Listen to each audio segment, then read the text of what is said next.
Hi, PR. Can you hear me? I'm on 26 call 28. I'm on my other 56 call 28.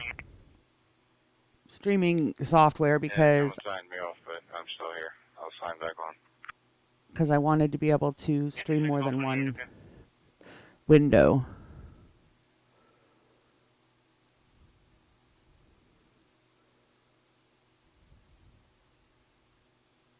Oh, cool. I haven't used this in so long. I was like, watch, every little thing is going to go wrong. So I have the scanner going for Chester County, and then this is the up on top is the aerial view. um, when more people come in, I'll play. There's a video from Fox. I, excuse me, I'm getting my daughter's cold. Morning Moon. I don't know if links will post or not because I'm on David here 6 cap your stop. Unit block of house template. and not where I normally am. Hi, Sassy. Good morning. Right, PR? This guy is slick. He knows what he's doing. He already, escaped Brazil the same way for the same thing. Yes, sir. David 6 confirm your status is okay. So I guess they arrested his David 60, okay. sister. She had already been taken by ICE. But I guess she's a housekeeper, and now they're wondering if she didn't tip him off to houses that she cleaned there where residents weren't going to be there. Hi, Frosty. Good morning. Good morning, True Crime. Good morning, Bree. It's good to see you.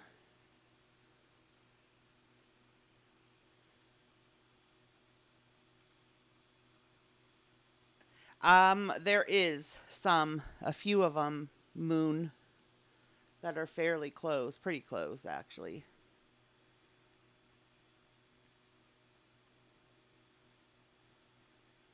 I'm gonna play this video. Um, oh, good. Streamlabs is working.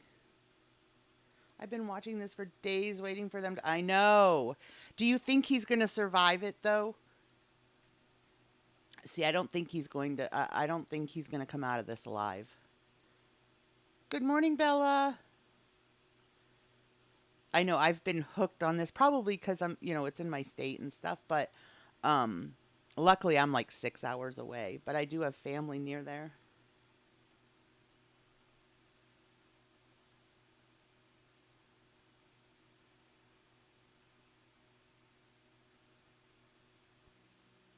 They've they found. Hey, does anybody know how to?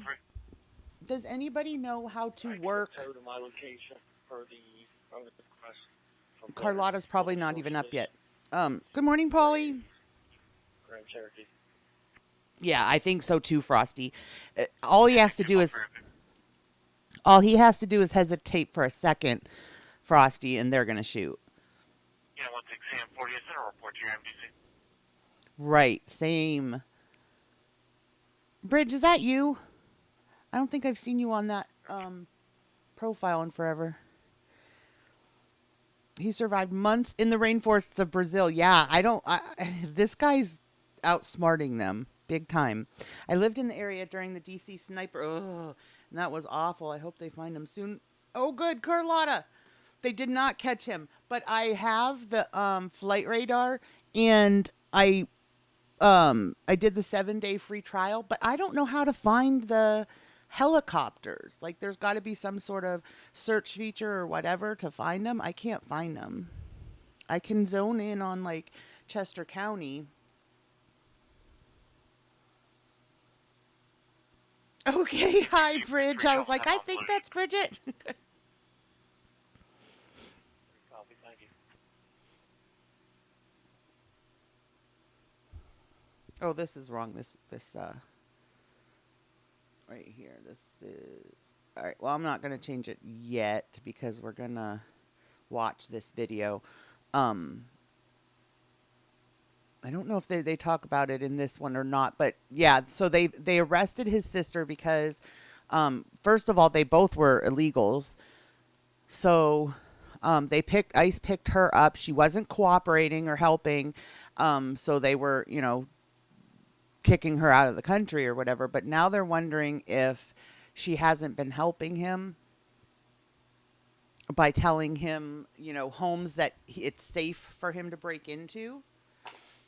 And they said this gun that he has is like, it's a shoddy, excuse the pun, kind of a shoddy like setup.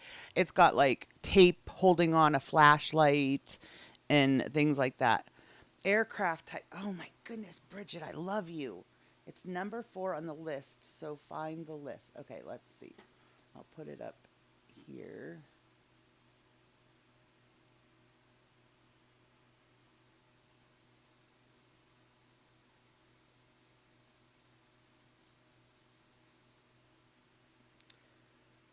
Should I type that PC 12, that stuff, or I have no idea how to work this.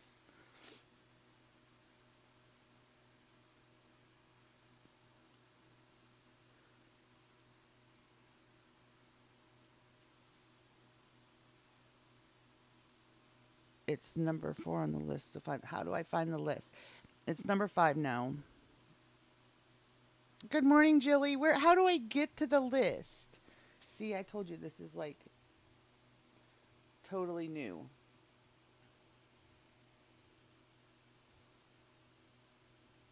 We're going to need to tie down Mr. Alata so that so that he can do training videos. Oh, that's right, Carlotta. I forgot you had that this morning. Good luck.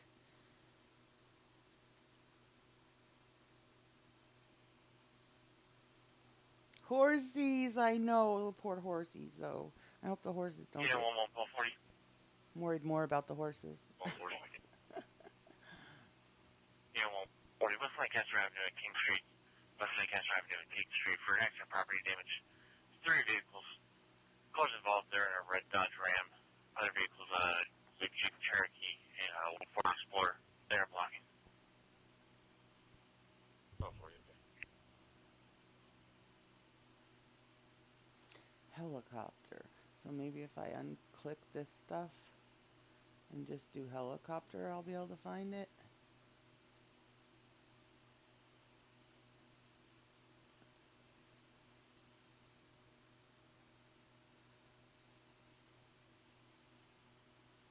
Because, like, here's Chester.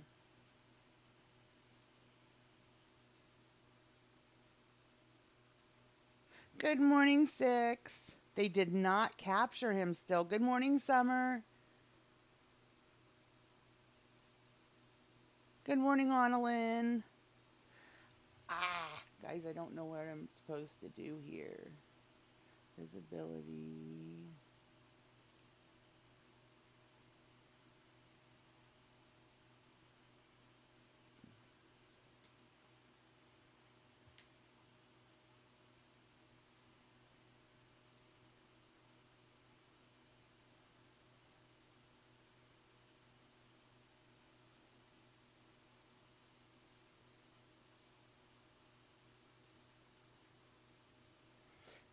Please stay safe. Yes, that's what I've been saying, Six. Desperate people will do desperate things. Up here, traffic stop 318 Fairview Road. It's 7 Robert 11. Can you give me the last 4 of my incident? It's 0 Robert 11. Should be all 4s. 0, 0, correction, all 0. 0, no, 0, 0.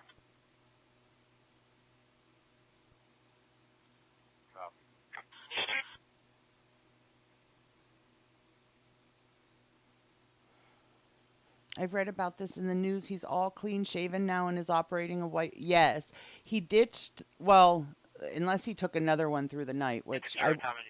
Copy your stop. Charlotte Road near Farmley. I was up. I don't know, late, watching. Yes, 7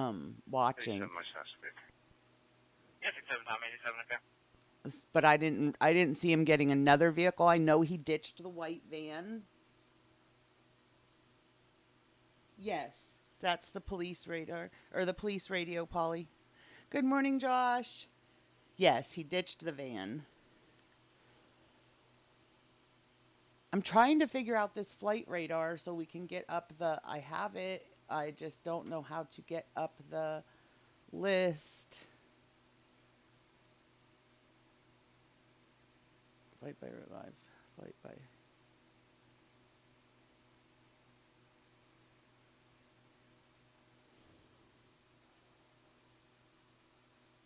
Oh, thank you.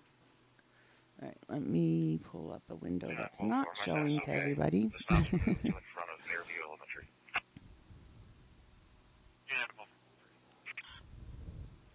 Get you that before I could.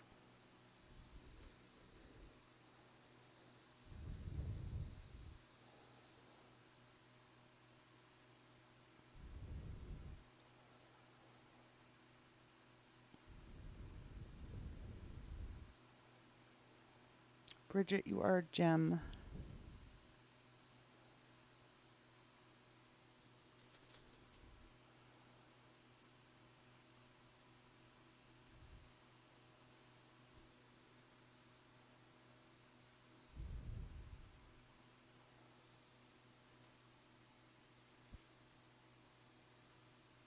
Okay. Yay. All right, now what do I do, Bridge?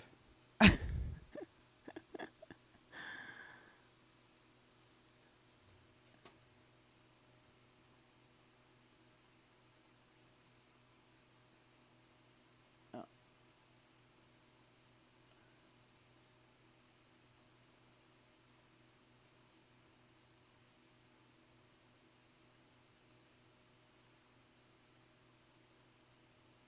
log into comment.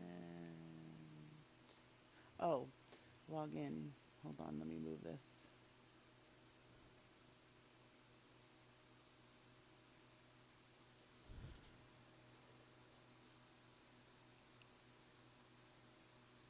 There's two at the moment circling the same area. 8976 Camp Newport Pike.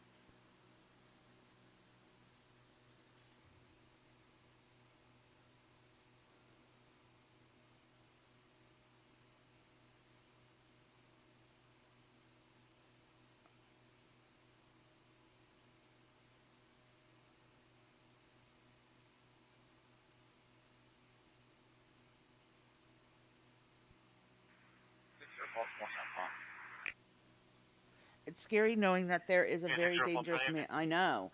And like I said, we do have people. Good morning, Nick. We do have people in the community that are quite close. Your traffic stop 908 South Union Street. I wonder if I put in this into flight radar. 140 priority.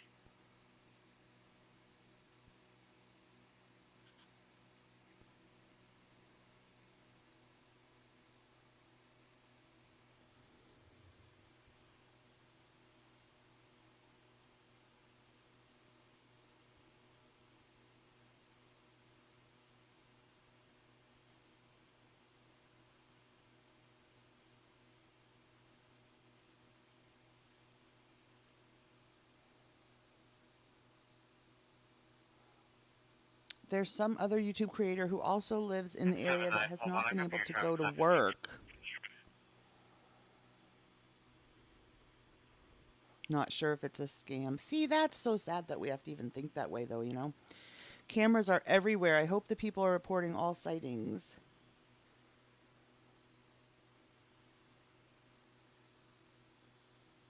Oh, they're part of the Amber crew.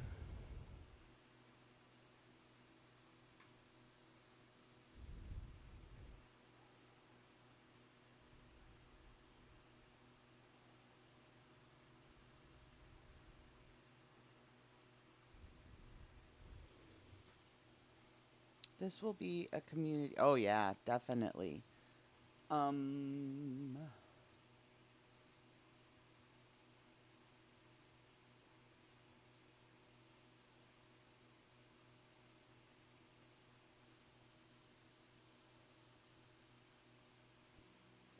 03 policy, I'm good.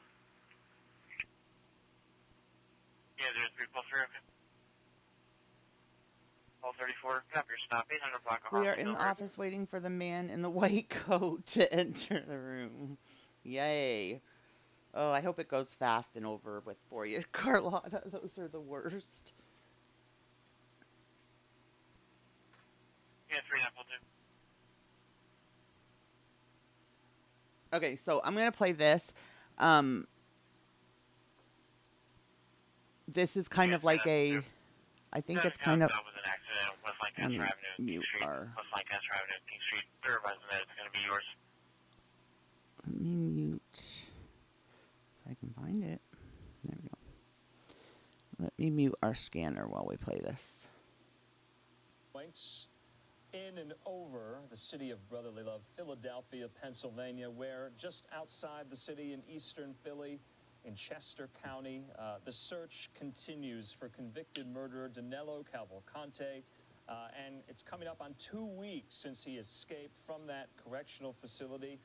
And of course, the news of the last 24 hours is that now he is armed. Fox 29 in Philadelphia. That's what's so scary, is that he's armed. I mean, they did say in the press conference that they have all the searchers are in tactical gear, but I mean, who knows how good of a shot he is or whatever. I mean, he can obviously hit them somewhere where they don't have bulletproof. It has special coverage. Their reporters are stationed all over the new search area. Let's listen to their coverage. Tonight, Pennsylvania State Police say he's believed to be within a perimeter of South Coventry Township, Chester County, bordered by Routes 23 and 100, Fairview and Nant Mill Roads, and Iron Bridge and County Park Road. No. I didn't realize that was that close to Lancaster. Lancaster is like our Amish community. The search shutting down schools for another day in the Owen J. Roberts School District, where students and staff are being told to stay home tomorrow. We have a team of crews out there in Chester County tonight. Steve Keeley spoke to neighbors of the homeowner who... I don't care if you closed my kid's school or not. If this was going on anywhere near me, my kid would not be in school. You can send me all the truancy crap you want. Confronted Cavalcante. But first, out to Chris O'Connell in East Nant Mill Township following the latest on this search. Chris. Well, that search continues tonight, Sheba and Jason. Helicopters in the air, search crews on the ground. A nighttime search crew came in here earlier. It really like baffles me how at night they keep him like cornered or whatever, you know? Because how, I mean, where the helicopter is flying and stuff, it's so, there's so much tree cover that like, I feel like the only time they're going to see him is if he's in between tree cover, you know? They might spot him or something, but it seems like it would be so hard at night to keep, you know, to really keep an eye on where he, you know, tracking him and stuff. Tonight, they are in the heavily wooded area behind me in what has been identified as about a 10 to 12 square mile stretch of a search area between South Coventry Township and where I stand here in East Nant Mill Township. Take a look at the camera above. You see the perimeter behind me. I want to mention the exact perimeter for folks who are here, who are going through this. Obviously, some sleepless nights for them. The perimeter is Route 24 and Route 100. This looks it looks like kind of like the opposite side of the street, but it looks kind of like where JLR was. A lot of us were watching JLR, and Nick the Hat has been also hanging out there. He's actually in that neighborhood, and so he's doing it for the neighbors, so the neighbors can keep up on you know, how close they're getting to get him. View Road and Nant Mill Road, Iron Bridge and County Park Roads. That is the perimeter right now around Chester County. Right, Doc, because there was one before him. There was one in May. I guess they caught him like within 20 minutes, but yeah, they definitely need to do something at that prison. I can tell you Hundreds and hundreds of law Yes, exactly, enforcement Dot. from He can hide state and anywhere. Federal authorities are now in the woods with canine units searching that perimeter. Take a look right now at some nighttime search video from the hundreds of those officers swarming after Cavalcante was last seen on the 1900 block of Fairview Road last night by a woman in a Jeep. Oh, you are the that, best, Bridge. police Thank you. Responded. That instituted the heavy perimeter search around where we are now. Then 2 hours later, getting shot by a homeowner who opened fire, did not sure if he was hit or not, but opened fire on Cavalcante 7 times. And after he stole 22 cal. 7 times that guy shot at him. And people are like on this guy's butt, you know, you shot at him 7 times and couldn't hit him, blah, blah, blah. Well, I'm sure, first of all, the guy is little, and I'm sure he was zigzagging, you know, so that he couldn't hit him. And also they said they don't know for sure that he didn't hit him. Caliber rifle from the garage of that homeowner. Ever since, Cavalcante has been not only on the run, but he is also believed now armed with a 22 caliber rifle. So what we can tell you now is a reverse 911 call is being placed through residents throughout this area tonight. Those text and reverse 911 calls are being repeated through the night. People, state police telling people to stay in their homes, shelter in place. You may hear the search helicopters above, but right now, night 13 of this search for Danelo Cavalcante, he is still not captured. When we have something, we will bring it to you live. I think I'd be leaving my house until this guy is caught if I was close. And we've been live streaming throughout this whole ordeal on YouTube. He's hiding under Chantel's abaya. Thousands of people watching you tonight, Chris, and we'll continue to talk to you as soon as something happens. If it does, we'll go back to you. And PA Governor Josh Shapiro. Yeah, but see, Bridge, they supposedly had him cornered in a perimeter twice now, and he got out. And I'm sure, like what I was saying, like it would be look at the horsies. It would be so hard at night to keep tracking him, you know, and that's when he moves. But I would also think that he would switch things up. Like they now know he's going to move at night, you know, so they're watching for that. All the channels that are covering it, like you know, around 6 p.m. last night, they were all saying he's going to start being on the move soon, you know. For law enforcement visiting the command center in Chester County to get the latest briefing this afternoon on the manhunt. The governor tweeting that the officers are working round the clock to catch the escaped murderer. Same PR. I think what we're focused on is apprehending him. We recognize there's going to be ups and downs. Yeah, he got out of the perimeter from not the new perimeter that they just set last night, but he got out of the first 2 that they had set. And I mean, people aren't happy here because, you know, they keep assuring us, oh, we have him in a perimeter. Well, that perimeter hasn't meant anything the past 2 times. He escaped it. Even keeled. That's what I expect of my leadership. That's what I demand of our team, and that's what we're seeing out in the field. Law enforcement, I think, has responded well to each and every piece of information that we've got. I'm confident we're going to get this guy. Also, good morning, Jarella. Haven't gotten him yet. No. What was I going to say? It can only end one. Exactly. Like, and he's desperate at this point. That's what makes it so scary. He has nothing to lose. He's either going to die by his own hand, going to die by their hand, or he's going to spend the rest of his life in prison. So he has nothing to lose. And when people are desperate, that makes it extremely dangerous.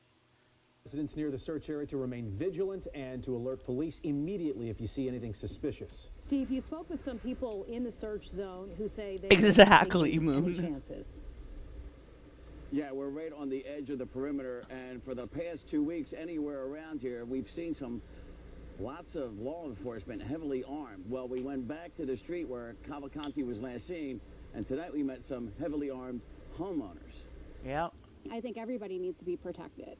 Kelly O'Hara is protecting herself with her purple gun. Wherever she goes around her home, just down the same street, from where Danelo Cavalcante was spotted and shot at by her neighbor just last night. How close is that gun to you, in case you need it in a second? A second. Let me see. Can I see? Do you feel more comfortable that Mom and Dad are armed? Yes, I'd say so. And her neighbors across Coventryville Road are also locked and loaded. That's doors locked and guns loaded. You have no fear that he's going to yeah, out but of this see, brush or anything. Well, I think but see, having him out like in the open like that is dangerous too, because that's how he got a gun. The gun was just, you know, up against the wall in a garage, and that's how he got armed. So having those all out like that is just like saying, "Here, come get me." take my own precautions, you know what I mean? Like I have a couple rifles by the door. One of them is this Ruger M14 223 with 30 rounds. Do you feel more comfortable or more nervous with the guns out here by the door? I'd rather have it there in case I need to use it. We are right here on Coventryville Road, just a few doors down from where Cavalcante was spotted here last night. And if you're out there criticizing the police, wondering, why haven't they caught him yet? Why can't they find him? What's taking so long? Well, if you're up here in this thick brush, you would understand why. You can't even see me now, and I also wonder how much he's utilizing like the trees and the climbing and stuff, because if they find him in a tree, then he's cornered for real, you know, like but he also could be up in a tree. See, it's so scary for all those first responders because he could be up in a tree shooting at them. We don't know how much ammo he has. If that gun was just sitting out in the open for him to take, so may have the ammo been. only about 20 feet or so from where the camera is now. It's thorny, it's thick, it's hard just to walk a few feet at a time. And as I try to come out and make my way, it doesn't take too long to understand why they haven't caught him just yet. It's nearly impossible just to We get can through put here. And in the we dark, can put Chantel up and just have the radar and stuff up on the screen as we're watching her. Then we'll see if anything comes you up. can't see me in the daylight. Imagine what it's like looking for him in the darkness of night. Yeah, I can't confident imagine. They'll get him. You know, it's hard terrain there. And anybody that lives in the country, I mean, you can't, the blackness at night is like black, like can't see your hand in front of your face black.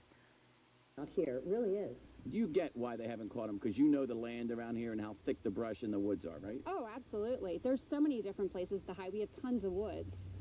So This sounds silly, but also being from Pennsylvania, I feel like it's nice that people are seeing Pennsylvania and the nature in Pennsylvania, because I've seen so many people saying how beautiful Pennsylvania is, because, you know, they've never seen it. Pennsylvania isn't like one of your top, you know, tourist places or whatever, but it is gorgeous here this time of year. Totally get it. So no surprise to you that they haven't got him. Absolutely not. And so they go to bed tonight wondering again, where is he? Where will he show up next? Yeah, see, Spicy Roads, that's what I was saying when he, that first home that he broke into, when the guy flickered the lights on and off, and then he flickered the lights back at him and then left the home. To me, that was like him saying, you know, I'm not here to hurt you. I just, you know, like, leave me be and I'll go on my merry way type thing. So I feel like that was his way of telling him, you know, he wasn't going to do anything. But I don't know that makes it any better that the ones that he murmured were people close to him. I don't know. I think that's scarier almost. Next. And will it be close to them again? Because that that means he has even less of a conscience, you know, I feel like. Sheba, Jason?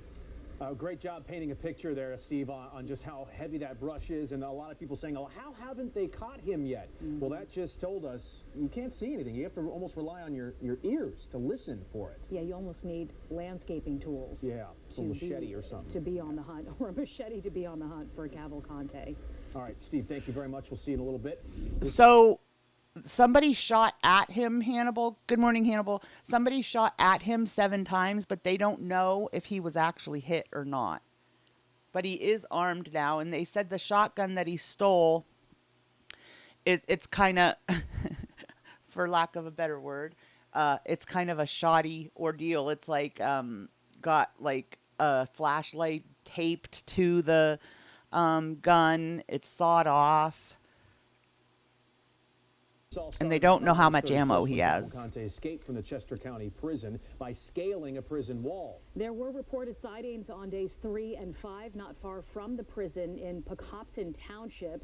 And then this weekend, police say Cavalcante was spotted in the Phoenixville area, and they found a stolen van he was driving abandoned in East Nantmeal. Now, bringing us to day 12, yesterday when Cavalcante stole a rifle and the homeowner confronted and even fired shots at him, but he got away. Now, Fox 29's been with you for all of this, streaming on air, online, as you can see here. This is Chris O'Connell's report there from where he is, his vantage point.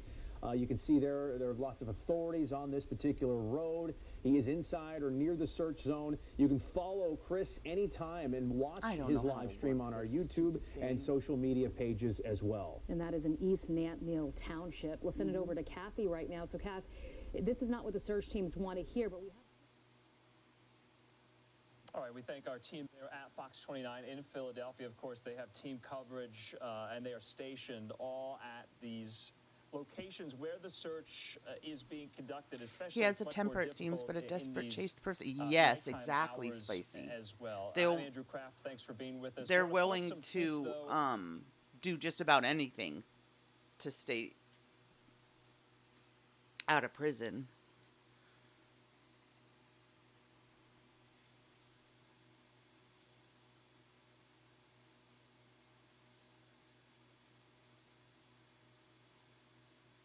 I stink at this, Bridget. I'm going to have Carlotta's husband teach me what I'm doing.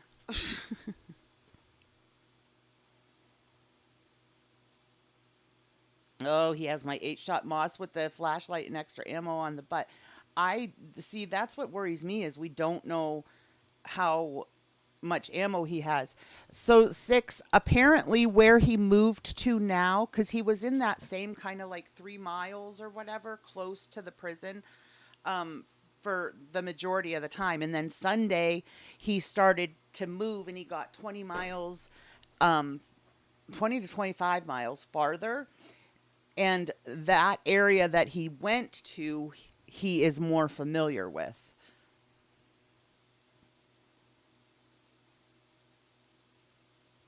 The feed is from yesterday.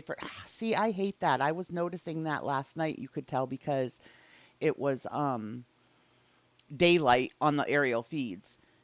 So I was like, you could tell that wasn't here. Maybe Fox 29. School district, the 7 schools there remain closed out of caution. Hank, what else you know from overnight? Well, I mean, what we just saw come by literally less than 30 seconds ago, and I don't know what police department it was. It was black, and it just said police special response team. The CERT team just rolled up out of the perimeter area down where the helicopter is still searching down around Prizer Road. But we just saw a SWAT team or a special response team along with other stuff. There were pickup trucks carrying 4-wheel off-road vehicles behind. So a lot of stuff just came out of there. And we've still got the helicopter up. I think it went to go refuel a while ago. It's still circling over the same area that it has been all morning, an area about 1.5 miles from here near Prizer Road. We've heard from one source that they did take the back door off of a house down there. Don't know what they found, if anything at all. The big thing this morning, guys, is this sort of a yay, Carlotta. Now tell hubby to get his butt home so I can be told what I'm doing here. They didn't, Connie. I tried to stay up so bad. And I finally just crashed. But now I'm kind of glad that I crashed because they didn't get him anyway. I got a lust for life is what her title is. Here, let me pull something up. These are from yesterday. Let's see. Live.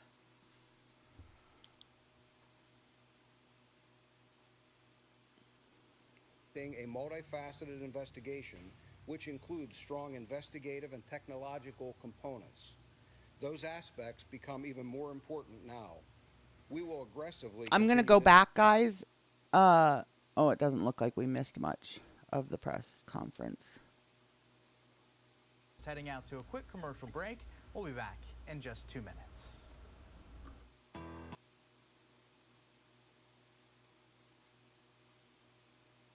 Now from Fox, I'm Giacomo Luca. Thanks for joining us at 7:54 here on the East Coast. That image right there is Danelo Cavalcante. That is the murderer who has escaped from a prison in Pennsylvania. No The updates, officials there Hugh. are continuing their search today, now saying that he's believed to be armed with a .22 caliber rifle. Good morning, Jessica. Officials offered this update just last night.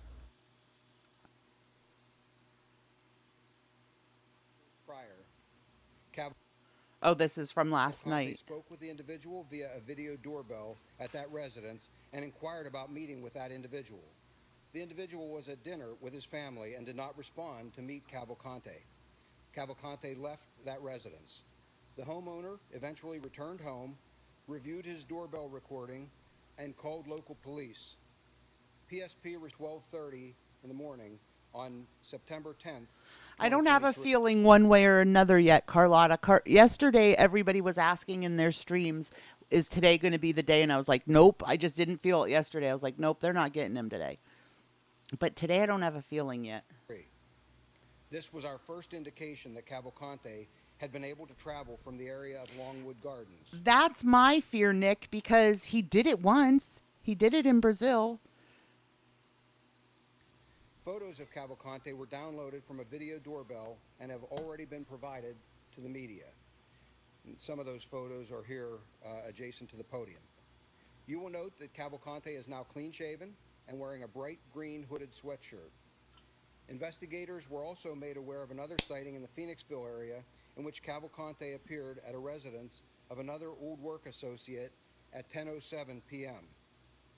That associate was not home, but a female resident observed Cavalcante and called her friend. That friend responded to the residence and eventually placed a call to local police. Police investigated and then notified PSP. During that investigation, there was an indication of a white vehicle possibly being used by Cavalcante. An updated photo of Cavalcante was provided to state and local law enforcement at 2:30 a.m. Using the description provided, at 5:20 a.m., investigators identified a vehicle from the Longwood Gardens area which fit the description of the vehicle operated by Cavalcante. Upon contacting the vehicle owner, the owner realized their vehicle had been stolen. Further investigation revealed the keys had been left in the vehicle. Law enforcement nationwide was immediately notified of the theft, and an alert was provided to state and local law enforcement at 5:37 a.m. After an extensive search, Morning, the vehicle Amy. was discovered abandoned in a field behind a barn in East Nantmeal Town. I believe they have the okay to shoot. I think they're going to want him to come in alive, but I don't think he will. Even if they have him like completely cornered, he's not going to surrender. I don't think this is going to end well for him. But I just hope that others aren't hurt in the process. At 10:40 a.m. Investigators have been searching the area around that location since that time.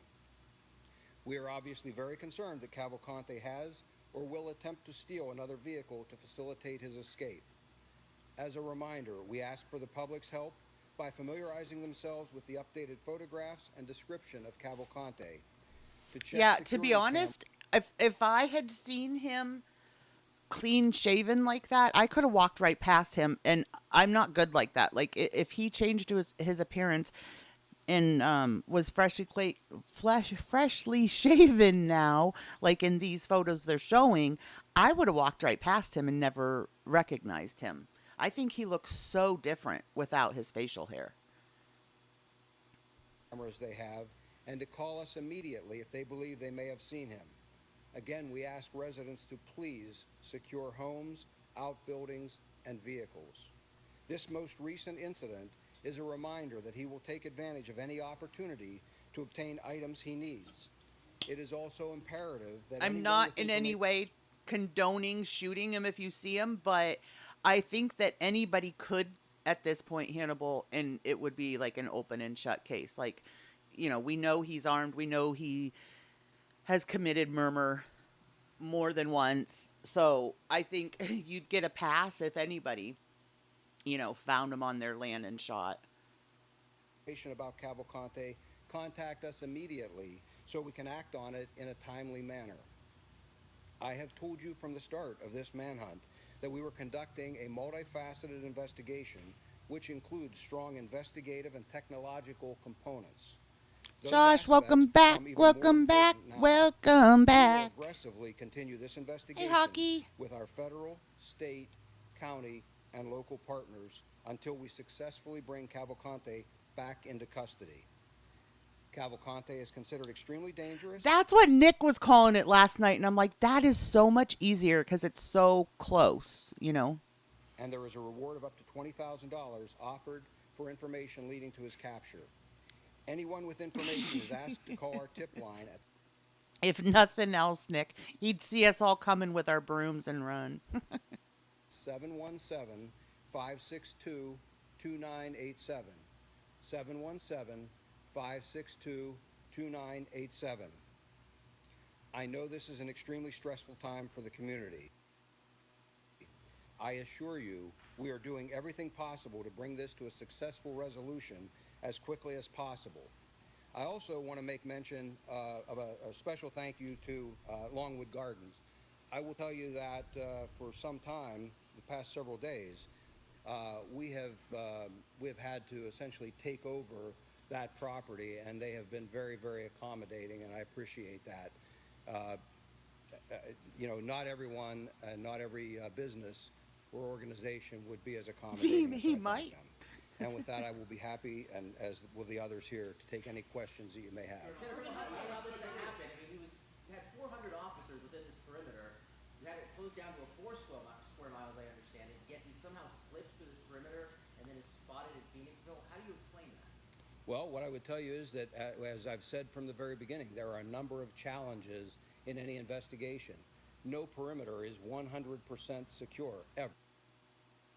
Yeah, I mean, especially this perimeter is like they said 10 to 12 miles. I mean, you would have to literally have, it'd be like Red Rover. You would have to have first responders hand to hand all around that 10 to 12 mile perimeter in order to keep him in. They don't have that kind of manpower, even with calling in other police stations, the FBI, the ATF, the Border Control. They have, like he said yesterday, like 500 men on the ground. Well, people on the ground searching.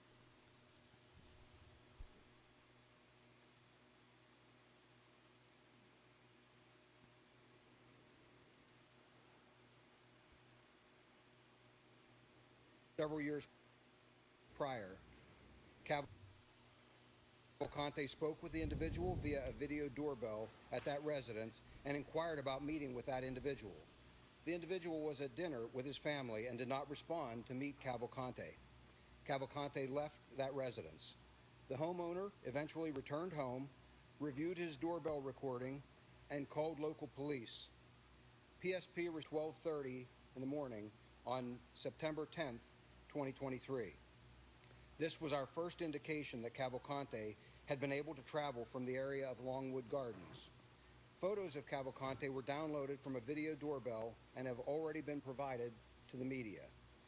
And some of those photos are here adjacent to the podium. You will note that Cavalcante is now clean-shaven and wearing a bright green hooded sweatshirt. Investigators were also made aware of another I sighting. think he left the sweatshirt yesterday. I'm not positive, but I think he left behind his clothes yesterday, and he ditched the duffel bag. So I'm thinking whatever he had and was carrying, he's out. Whether it be clothes, food, whatever. Cavalcante appeared at a residence of another old work associate at 10:07 p.m. That associate was not home, but a female resident observed Cavalcante and called her friend. That friend responded to the residence and eventually placed a call to local police. police investigated and then notified PSP. During that investigation, there was an Oh my indication gosh, of a white 6. vehicle possibly being used by Cavalcante. An updated photo of Cavalcante was provided to state and It's it's fall allergies, I think. PR. Both me and Pip have like horrible coughs and stuffy heads and all that good stuff. First cold of the season. local law enforcement at 2:30 a.m. And allergies.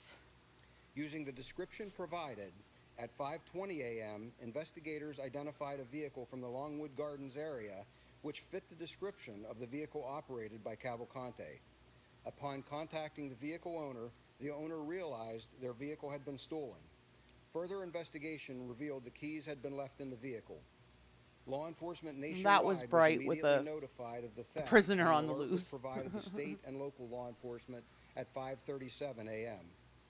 After an extensive search, the vehicle was discovered abandoned in a field behind a barn in East Nantmeal Township at 10:40 a.m. Investigators have been searching the area around that location since that time. We are obviously very concerned that Cavalcante has or will attempt to steal another vehicle to facilitate his escape. As a reminder, we ask for the public's help by familiarizing themselves with the updated photographs and description of Cavalcante, to check security cameras they have, and to call us immediately if they believe they may have seen him. Again, we ask residents to please secure homes, outbuildings, and vehicles. This most recent incident is a reminder that he will take advantage of any opportunity to obtain items he needs. It is also imperative that anyone with information about Cavalcante contact us immediately so we can act on it in a timely manner. I have told you Right. from the start I know, of this Jarella. manhunt I that we were agree. conducting a multifaceted investigation which includes strong investigative and technological components. Those aspects become even more important now. We will aggressively continue this investigation with our federal, state, county, and local partners until we successfully bring Cavalcante back into custody. Cavalcante is considered extremely dangerous, and there is a reward of up to $20,000 offered for information leading to his capture. That has gone Anyone up with tremendously because I think last week it was only like $5,000 reward, and then it went to 10. Now we're at 20. Is asked to call our tip line at 717-562-2987. 717-562-2987. I know this is an extremely stressful time for the community. I assure you, we are doing everything possible to bring this to a successful resolution as quickly as possible. I also want to make mention of a special thank you to Longwood Gardens.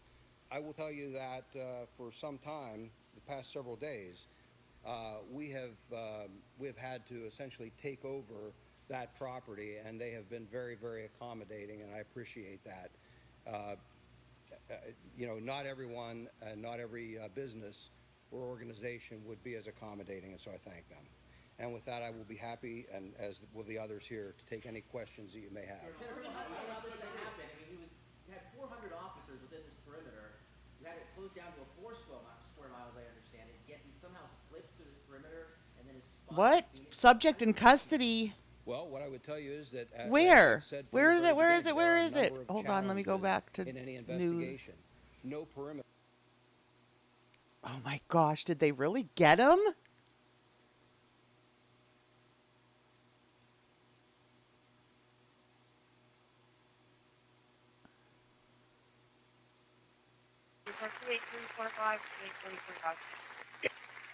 Repeat and confirm.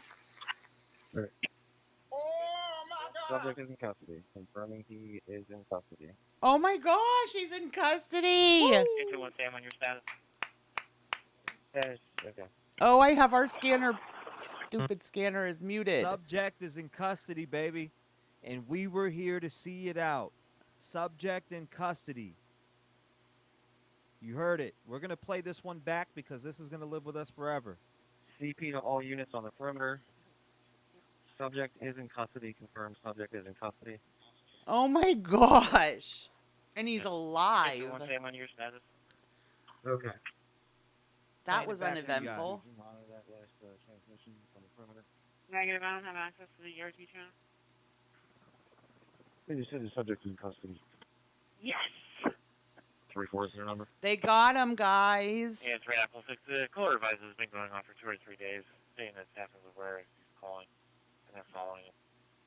Principal and the teacher are outside with him. No weapons, no enticing. 3428345 8345. Repeat and confirm. Right. Subject is in custody. Oh my Into one Sam on your gosh. status. Yes. Okay. It's exactly. Don't let him go. Got it. 37 to 50. Black Cherokee inbound. 91 David 15 surface. Yes, thank God it was Custody, uneventful, baby. Jag. Let's go. Good morning, everybody that just came in. Ladies and gentlemen, subjects in custody. We're going to wait to get some footage here on ground. Let's see what we got going on here. Subject in custody. Breaking news. Can I get a hook to my location? Danelo Cavalcante is in custody. You are hearing it here first. You just heard it here first. Breaking news. Danelo Cavalcante is in custody. Wow. Getting the chills right now. Thank you guys for being here. Make sure you hit the like button and subscribe to the channel for all true crime content. Again, Danelo Cavalcante is now in custody. But let's make sure, let's fact check it. Let's run it back and let's make sure that he is. Yes, there's a news chopper heading out there right now. They're beelining for that area. And I'm looking to have that we might get a on the air footage shot of that. So thank you. So this guy escaped from a prison in Chester County, Pennsylvania. They said subject in Jag. custody. They're cheering over the dispatch. Ladies and gentlemen, task is completed. 17 hours straight. We were on this stream, working around the clock. Frontline news to Danelo Cavalcante. So he escaped 2 weeks ago, actually. It was, I think, 2 weeks ago today, actually. And he's been hiding out in the woods, and they have had him cornered. They had a perimeter around him twice, and he got out of it. And then they had a new perimeter set last night. Oh my goch, I can't believe they got him. Danelo Cavalcante, they're saying, is in police custody. Bridget. You're full of it tonight. Direct driver complaint. Possible gas tanker. Tractor trailer. Idaho tag. Let's go. Tango Foxtrot 750 swerving. They got him, baby. We are He's here to in break the custody, news. Death yes. matchup, Indiana 59. Keely Bong. Ashley, what's going on? Yes, I can replay for you. Let's go back down. CP to all units on the perimeter. Stand by for message. CP to all units on the perimeter. Subject is in custody. Confirmed. Subject is in custody. 9 a.m. Good, thank you. He's in custody, Jilly. Okay.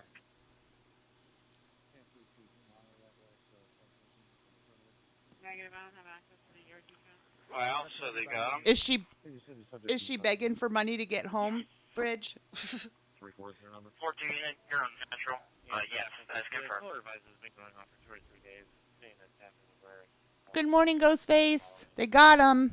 Principal and the teacher are outside with no weapons, no enticing. 3428345 8345. Repeat and confirm. I want to try to find a news channel that's got it up.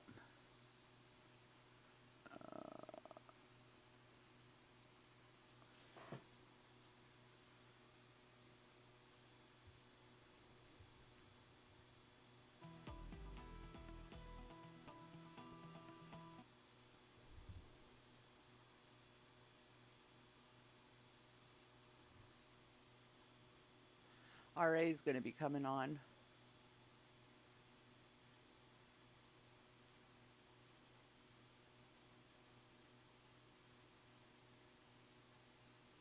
Oh, has anybody ever watched Agenda Free? He used to be on Periscope. Fox 29's Chris O'Connell, same thing. Danelo Cavalcante is in custody. 9 a.m. press conference.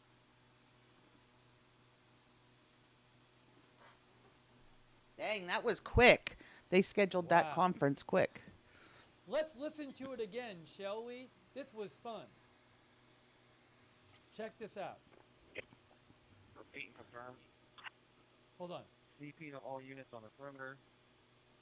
Subject is in custody. Confirmed. Oh, really, Tracy? They sent Fox 29 away from the scene right before they announced. Somebody asked Wow. on the scanner to confirm it. Repeat and confirm. And then he said again. Subject is in custody. Confirming he is in custody. Yes. What happened? We were on the air since 1:30 a.m. Why? This all started at 1:01 a.m. What happened at 1:01 a.m.? That's when the report of the heat signature being detected came in. This is from 1:01 a.m. You both report to 1333 Prizer, 1333 Prizer. We have a male subject on the north side of that wood line.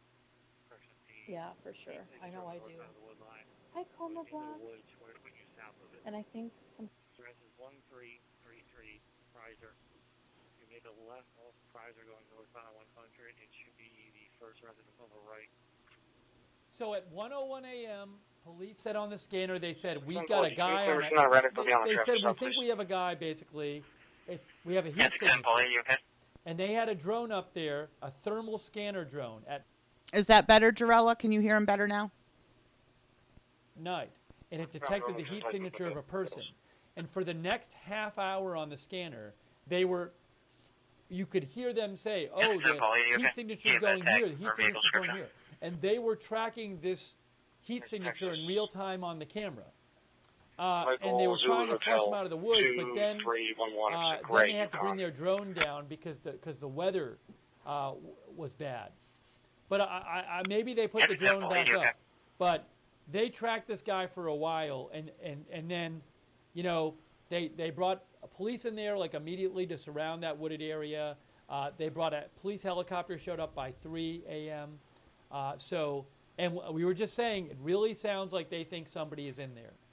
So that's what happened. They had a thermal camera drone detected him in the woods around 1 a.m.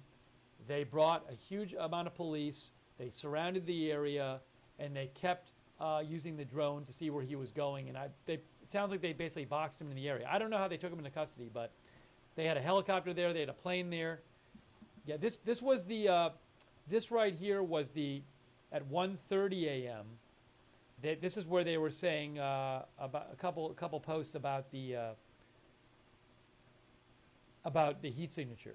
All units on the perimeter, Prizer and Pottstown Plug, are starting to make a push. Be prepared. Starting to make a push. Here. They went Predator on him. It's right here. All units operating Prizer and Pottstown Plug are to break up the drone. Last known heat signature was along the Beaver Run Creek in your general area. Once again, last known heat signature was in the area of Beaver Run Creek in your general area. So for like a half an hour, they were basically looking at this heat signature in real time, and they were trying to like push the person to leave the woods. But then they had to take their drone down, so they couldn't monitor the heat signature in real time. But the last known sighting at 1:30 a.m. of the heat signature was around Beaver Creek, which it says Beaver Run Creek, which I guess is here. And they also had said that the heat signature was near the silos. At one point, they said it was south of the silos. So they were following this heat signature, and I wouldn't be surprised if they put the drone back up there eventually after the rain stopped and had this person on the heat signature, had the person on the thermal camera like the whole time. I don't know that for a fact, but I wonder if the storm was what helped. As soon as the storm started, they had them recognized surrounded. the heat signature. You know, this was not. They were saying yesterday, Bridge, that they were worried about the weather and whether or not it would rain because it would make it easier for him if it were to rain. So why would they say that? Is that because it scent is erased in water? So if it was raining and everything was wet, it would, take his scent, and so the dogs wouldn't, work for them or whatever. Is that what it was? That's the only thing I could think of why they were worried that the rain would help him. Too big an area, given that they knew where he was and they had him surrounded. And I don't know how they ended up taking him to custody, but maybe we'll hear about that at 9 a.m. 9 a.m. press conference. Let me actually put that up on the screen. Breaking news. Escaped Pennsylvania prisoner Danelo Cavalcante has been taken into custody. Police detected his heat signature using a drone around 1 a.m. according to scanner traffic.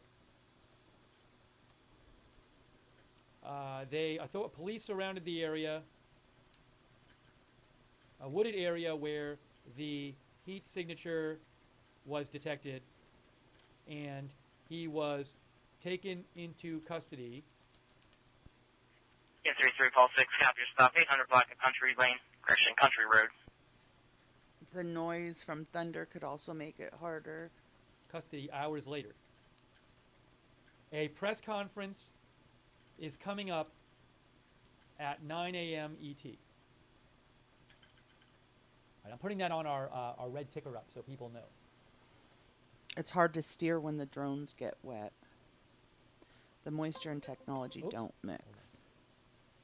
Wow. I'm sure the thermal sensors might be affected by the electromagnetic. I told you guys. I said it just felt like it. Although I did think he was going to be taken into custody last night with the gunshots. But it just sounded on the scanner at around 5 a.m. on the scanner. They were. I want to hear whether or not okay.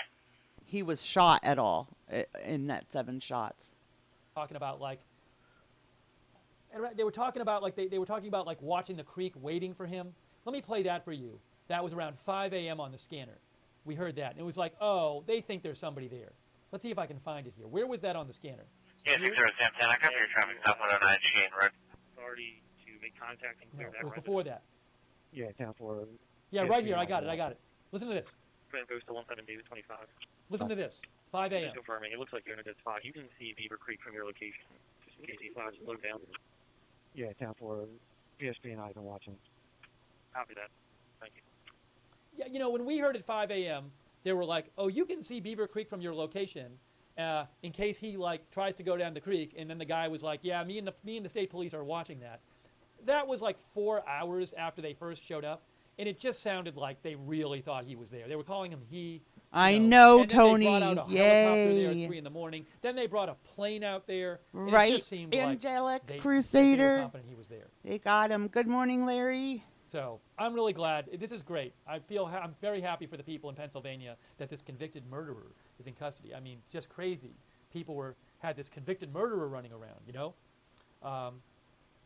Did they change the press conference because the official announcement was 9 a.m.? Now what time is it now?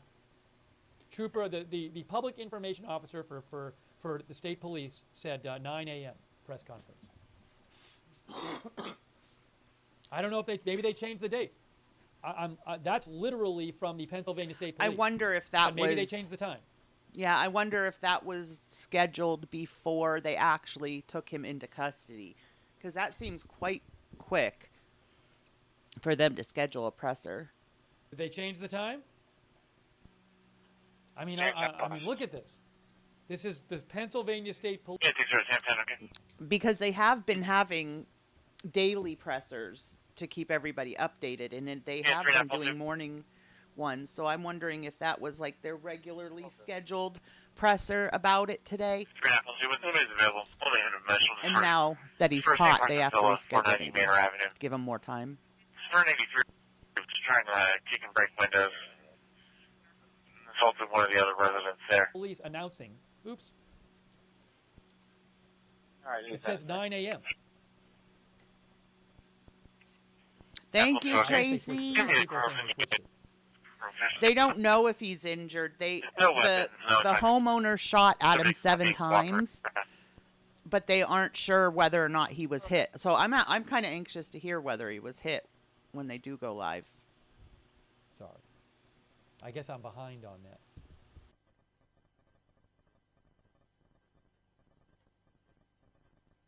Thank you, Carol. 9:30 now, Hang guys. on, I'll grab it for you. I don't know why they posted 9. Why did they say 9 if it was 9:30? Yeah, 4-7, Paul 4. Oh, this says 9. Now they're saying 9:30. Here it is. There it is. Here it is, guys. 9:30. 9:30. So I guess the 9 a.m. was a false alarm from their own from their own account. 15. Hold on, I got to figure out what's going on. 15. North Boundary 100, north of Sherry Boulevard, north Boundary 100, north of Sherry Boulevard. Of Danelo To the turnpike Cavalcante entrance scheduled for for the property damage 9:30 accident. a.m. now, not 9 a.m. It's going to be 9:30 single vehicle versus a deer. a.m. Not blocking. You'll be looking for a black dot Facebook, and 1500. Also, they're advising the deer is deceased in the roadway and it's leaking antifreeze. Fox is showing the suspect? Where? Fox 29 is showing the suspect? What? Huh? What? Infantry 1215, just so you're aware, there's no fire department on this right now. Fox Your pleasure. News is? You want to hold off until you're on What are you scene? talking about? All right, hang on. Give me a second. Too much is going on. Give me 1 second. Just give me 1 second here. Let me get organized. There's just too much going on. First of all, I have to update. The little headline here to say 9:30 and not 9. 17, David 25. Okay. I mean, it's probably gonna be shut down for a little bit. At least I got a lot of vehicles that need to come out. 39 units, just be advised, I'm playing. I keep playing with Guys, nobody's hold on a available. second. Just give me a moment here. Just give me a moment here. About to copy, you can send that to Let me the get station. organized. Let me get organized. Yes, for Apple Token. This morning in Chester County. Overnight, perhaps a new clue. Police say they found a backpack during the search, but it's still not clear if that belongs to Cavalcante. Yeah, this after investigators say the 34-year-old stole a 22 caliber rifle from a home yesterday. 15 units for 10 sector, 418 Grand Street, 418 Grand Street. Hundreds of officers. Possible burglary in progress. 10 square miles. We have a juvenile call on the line. Male trying to get into the home. 100 to the east. Fairview and Nant Mill roads to the south, and Iron Bridge and County Park roads to the west. ABC 10 is bringing you team coverage this morning on the search. DeLucia is hearing from frustrated neighbors, but we start with our Randy Gyllenhaal in West Vincent Township. He's got the latest on what investigators found late last night. We're talking about that backpack. Yeah, a possible break. Police still working to figure out if it actually belonged to the escaped inmate.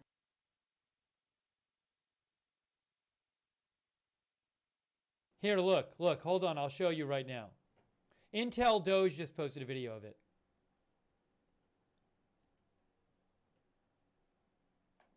Here, Fox 29 Philly. Karen Hepp says, happening right now, Fox 29 Philly. I'll get you a better video. There he is right there. I know it's small. I'll get you a better one. Behind me, you're going to see roadblocks like this one all across the area. Well, last night they thought that there's good video now coming out. I'm watching it on Fox and CNN. So I can't. Give me a second. I'll get it for you. Tonight, law so that you can enforcement see is it. still focused on this area of northern.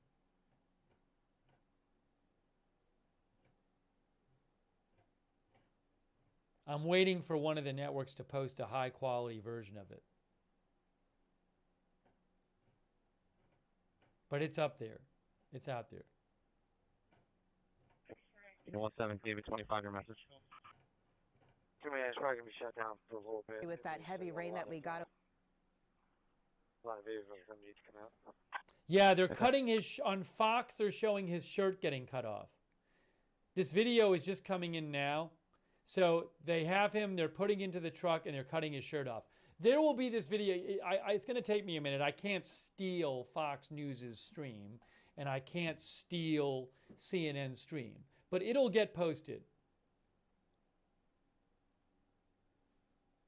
It'll get posted. So as soon as I have it. Here, look. Guys, look. Here you go, right there. Law enforcement taking photographs with captured killer Danelo Cavalcante wearing a Philadelphia Eagles sweatshirt. That's from Chris O'Connell. There he is.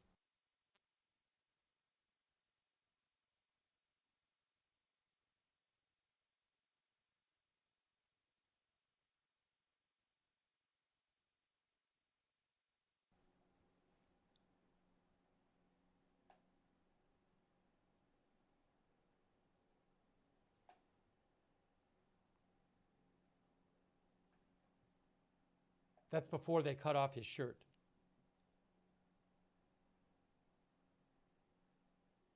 Yeah, I know. CNN and Fox are both showing a video of him in handcuffs. So, oh, is that live? Oh, I guess it's live. I can't steal it.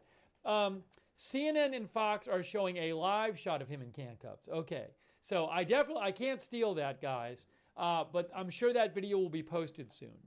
So yeah, I'm watching both Fox and CNN live now on Fox on YouTube. They're all showing this live shot of him having his shirt cut off and he's in handcuffs.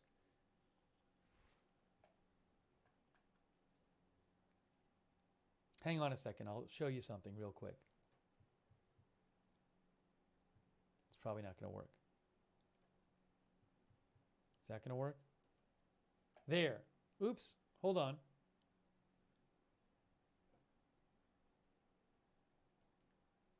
See, that's him. That's him with handcuffs. That is him in handcuffs. Oh, now he's in his underwear. They just put him in the truck on CNN and on Fox News. They just put him in this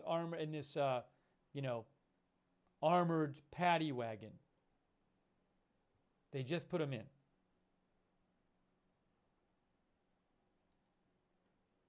So hopefully you have access to a TV or live now on Fox on YouTube that was showing it. Again, I can't steal their live footage. But I'm sure the video will get posted.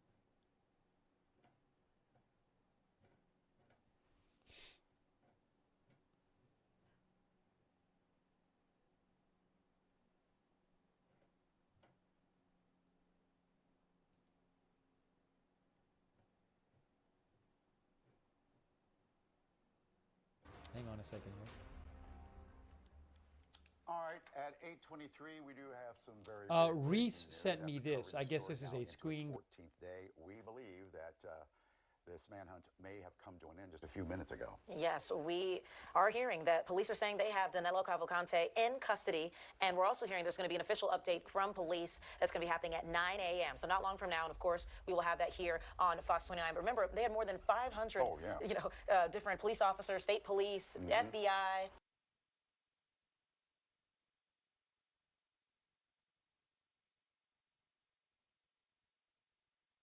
Now, Hank, it's probably going to be at Kennett Square again? Yep. Hank? I don't know if Hank knows that he's Oh, on. sorry. Yes, 9 o'clock in Kennett Square, which is tons of fun to make sure that the press conference happens a good 45 minutes away from the action. But I don't really care. At the end of the day, this is the authorities telling us that Danelo Cavalcante has been caught. What I'm getting unsubstantiated is that a third party called in a sighting down on Bridge Street in Bridgeport, and that's something I had seen elsewhere. I had seen that he had been seen on Bridge Street in Phoenixville, which is what was told. Don't have a ton of detail, but the word has gone around like wildfire, and there are a lot of troopers coming out. A couple of them have left with smiles and waves, so the word is getting around now. We do have it confirmed in the newsroom that Danelo Cavalcante has been caught. Mike, Alex, they were down around this area about a mile and a half south of here all morning long, working an area that's known to have some abandoned houses in it. They had a rumor that a back door had been taken off. We had a ton of SWAT teams coming in here. We didn't see any of it, obviously, because it all happened well within the perimeter. But that is the word now. And look, 9 o'clock, we'll get a much clearer picture of exactly what happened, where he was hiding, what he was up to, how he was dressed, and most importantly, how he was taken down. We're going to get all that at 9 o'clock from Kennett Square. But for now, there they go. City of Coatesville Police pulling on out. Party's over, in a way, but there's got lots of cleaning up to do. There'll be a ton of questions coming out of this. We got people yesterday talking about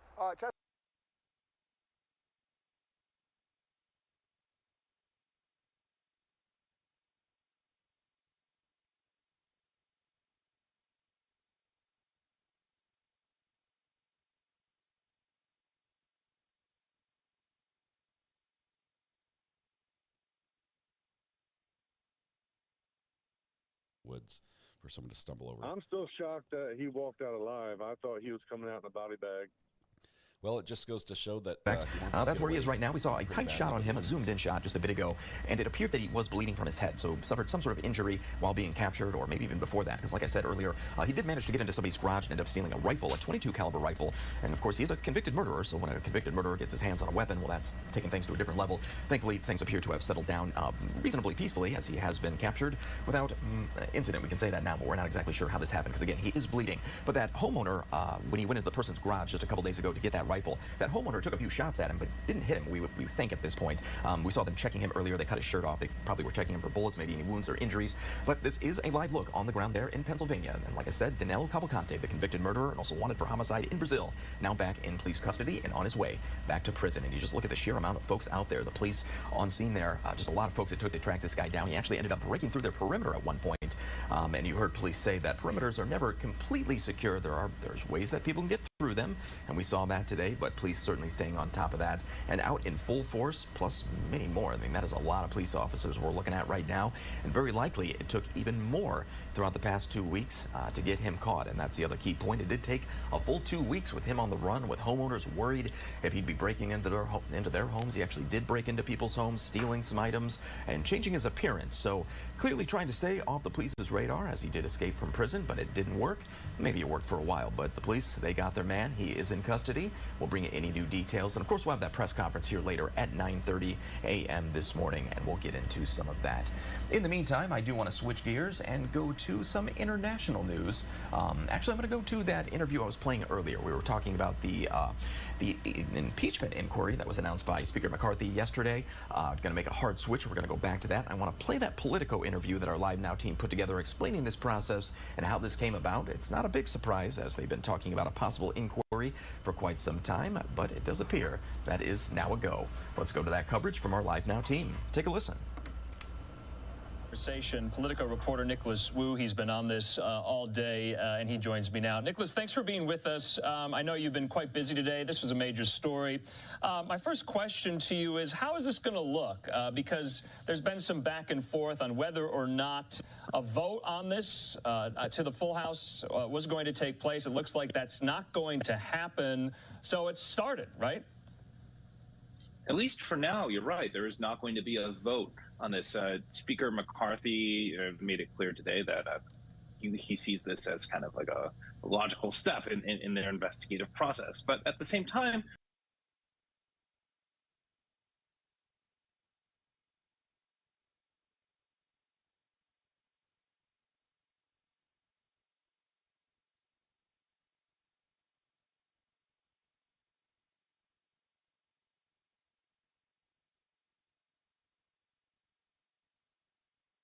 Longwood Gardens.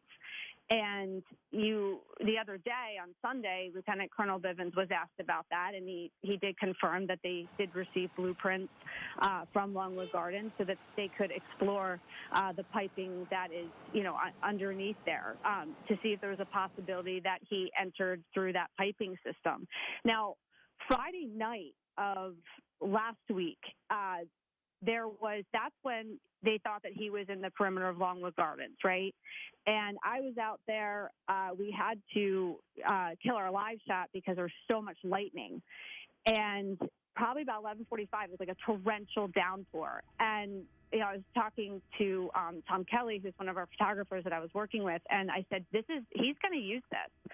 He's going to use this torrential downpour to try to shield him from view, because you couldn't see in front of you. And even if with all those troopers that were out there along the perimeter, if some of them were in vehicles, they might just not have been able to see if he were to dodge in front of them. So they think one of the potentials of how he breached that perimeter, if you will, out of the Longwood Gardens area could have been under the cover of the rain, or was it through the piping system? So there's still a lot of questions about that they're probably hoping to get answered too, and I'd be curious to see how forthcoming he is with a lot of his information about how he was able to stay on the run so long and make movements. And so when he breached that perimeter, going back to last Friday, or Friday to Saturday, when he left that area and then he stole that dairy van from Bailey's Dairy Farm, that was about 3/4 of a mile from the Longwood Gardens perimeter.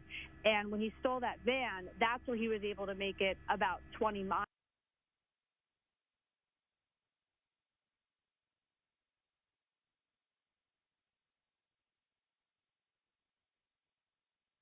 Yeah, this is the building, the tractor store, the John Deere store. We'll zoom out and see what silos we can.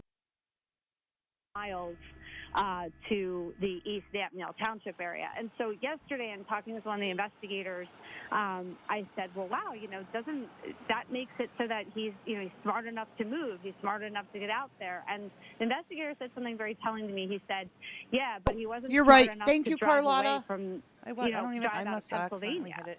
So why would you go to an area where, you know people? I guess in his mind it was to try to get help because he needed resources. But, their point was if he was really smart, he would have driven out of the state and figured out a way to get a couple of states away, because that would have made it really difficult. But initially on Sunday, when all those developments happened, there was a thought that at that point he was going to get captured. And so Sunday, the momentum was really high, and then Monday evening, the momentum was really high.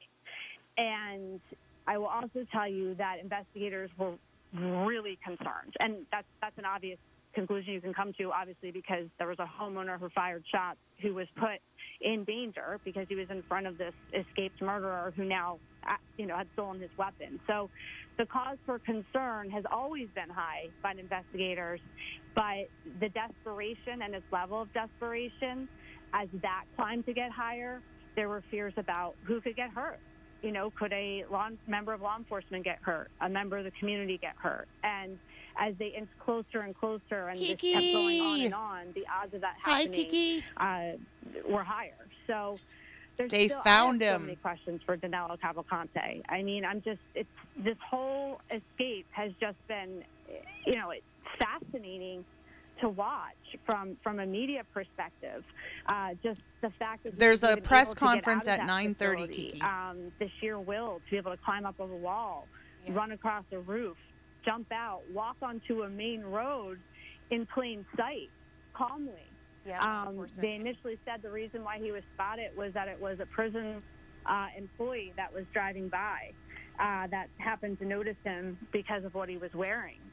What if that hadn't happened? How much of a lead would he have had? Would he have still stayed within the area that he knew best? But again, 8:15 is around the time that he was captured. He was found. I'm getting a few text messages, but he was found within that perimeter again, hiding under foliage. Again, that perimeter was that one that was established on Monday after those most recent developments, where the homeowner was able to fire a couple shots at him. That homeowner 7 shots on Coventryville Road, but that was within that perimeter. That includes PA 23 to the north, PA 100 to the east. Oh crap! I didn't mean to do that.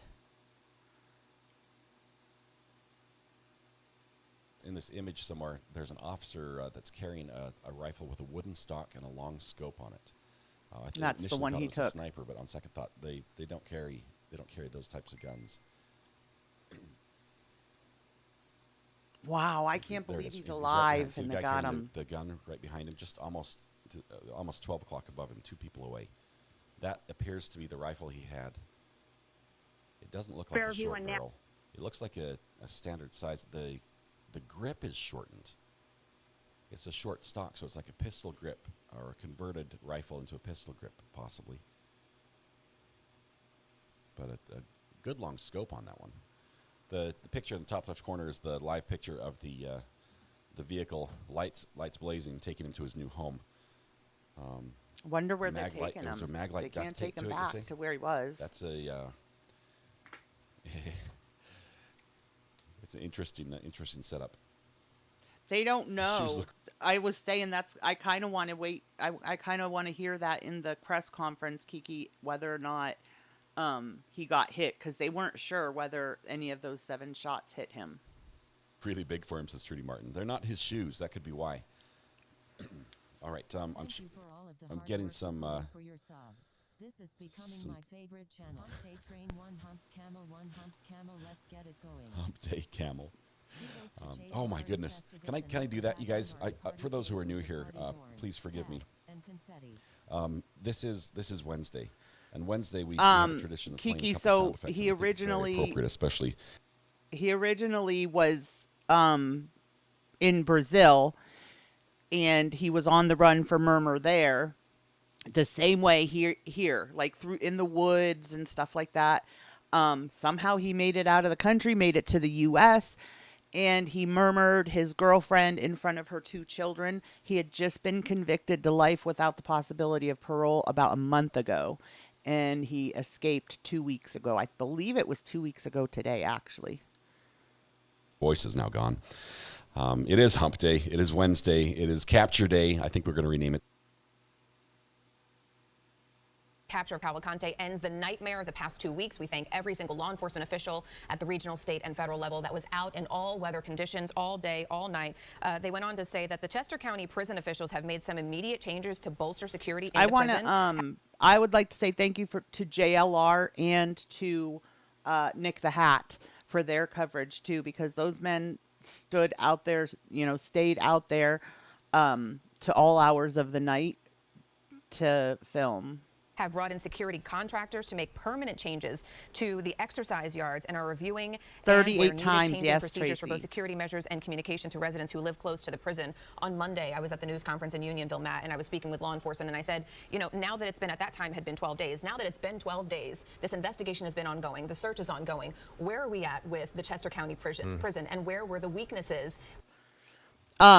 Kiki, he also had a sister here from Brazil, and ICE took her shortly after he escaped, and she wasn't cooperating with police, and they're wondering now whether, because she was a housekeeper, they're wondering if she didn't tip him off to residences that she cleaned. So, to tell him, like, people were away, that it's safe to go in here, whatever. And so I believe they are deporting her back to Brazil, but I'm not sure, because I also heard yesterday that she was arrested. So they may be just keeping her. Good morning, Matt. Yeah, obviously this is a very fluid situation. I'm talking to sources as we speak, and information is coming in. As you know, Cavalcante was captured a short while ago near Route 100 and Prizer Road. I'm told by sources that tactical teams, outside Pennsylvania State Police and Pennsylvania State Police. Well, he's in custody now, Doc. Found his whereabouts using some thermal technology. You got to remember, overnight, some of the temperatures have actually dropped a bit compared to what we've seen over the past week and a half or 12, 13, 14 days. So they were able to use that thermal technology overnight, find his whereabouts. I'm told he was found under a log. Those tactical teams obviously found his location, began to move in, took him into custody. You've seen some of those chopper images. He looked bloodied a little bit on his head. Don't know the severity of his injuries at this point. Again, very fluid situation. Still trying to gather information. I'm told he's now going to be going to the Pennsylvania State Police Avondale Barracks. The interview process will then begin to learn more information about how he was on the lam for 14 days until his capture here today. But certainly a relief for everyone living in that area. It's been a long 14 days to get him in custody. Yeah, I bet those but, people that live in that area are Police and so law enforcement relieved. across the region are relieved that they finally captured this guy. The And it schools looks like have been finally, the weather closed. cooperated. But, you've been dealing with rain. There's been fog at night that has hindered Hey, the efforts that law Stardust. enforcement has tried Good to move in morning. and capture him. But, yesterday when they, got that real-time tip when he had that encounter with the homeowner and stole that rifle, that was a real key moment because they've been waiting to get real-time. Tracy said he supposedly stabbed her to keep her from telling the Brazilian cops for killing the girlfriend before her. Supposedly also killed a college student in Brazil that was at a food truck ordering food. Sister will be deported. Thank you, pal. My pal Sal. That's a kind of fun name to say. It's not as cold today, Kiki, but it's like drizzly and yucky, kind of the details that you're getting from the tactical teams about using thermal technology, finding him under a log. We've known all along that because of his size, you know, 5 foot, 120 pounds, it's very easy for him to get into small, tiny crevices to hide. So that worked to his advantage. Law enforcement on Monday saying that while they were working on Danelo Cavalcante's game, now it's law enforcement's game, and they were working the long game. They said he was growing more desperate, so I'm happy that that led to his capture. We do have some reverse 911 calls that were sent out to residents this morning. Law enforcement said they would notify residents when they captured him. Let's take a listen to those calls. This is an important message from Ready Chesco. Please do not hang up. This is a message from the Pennsylvania State Police. The search for Danelo Cavalcante is over. The subject is now in custody. Woohoo! Yeah, imagine hearing that when you wake up in the morning around that search area. So that's what went out to all the residents out there. Chad, I know you're still with us, and I'm thankful for the schools being able to go back to school, and you know, parents not having to worry about their kids. When you have all the technology that the police were using to try to find him, that kind of stuck out to me. I've had his it. downfall was basically PG. sitting I in have the middle totally of the woods had it. underneath a log. It's all I can do to not react. Well, I mean, like you said, he's diminutive. He's, as Aliana was pointing out, he's small. And so, you know, obviously this guy's been hiding in this brush. I mean, this has been some, you know, really treacherous terrain. She's multi-talented, Lois. To do their search. I mean, you're talking deep woods. You had all those ravines. You had some of those underground tunnels that state police suspect he may have used to escape that original perimeter. So, I mean, these were some brutal conditions in terms of finding, you know, Danelo Cavalcante. But at the end of the day, I mean, I really think this thermal technology, talking to some of my sources, was really key in finally pinpointing a location so they could really move in and know exactly where they're going to go. It's ridiculous. Because literally, PG.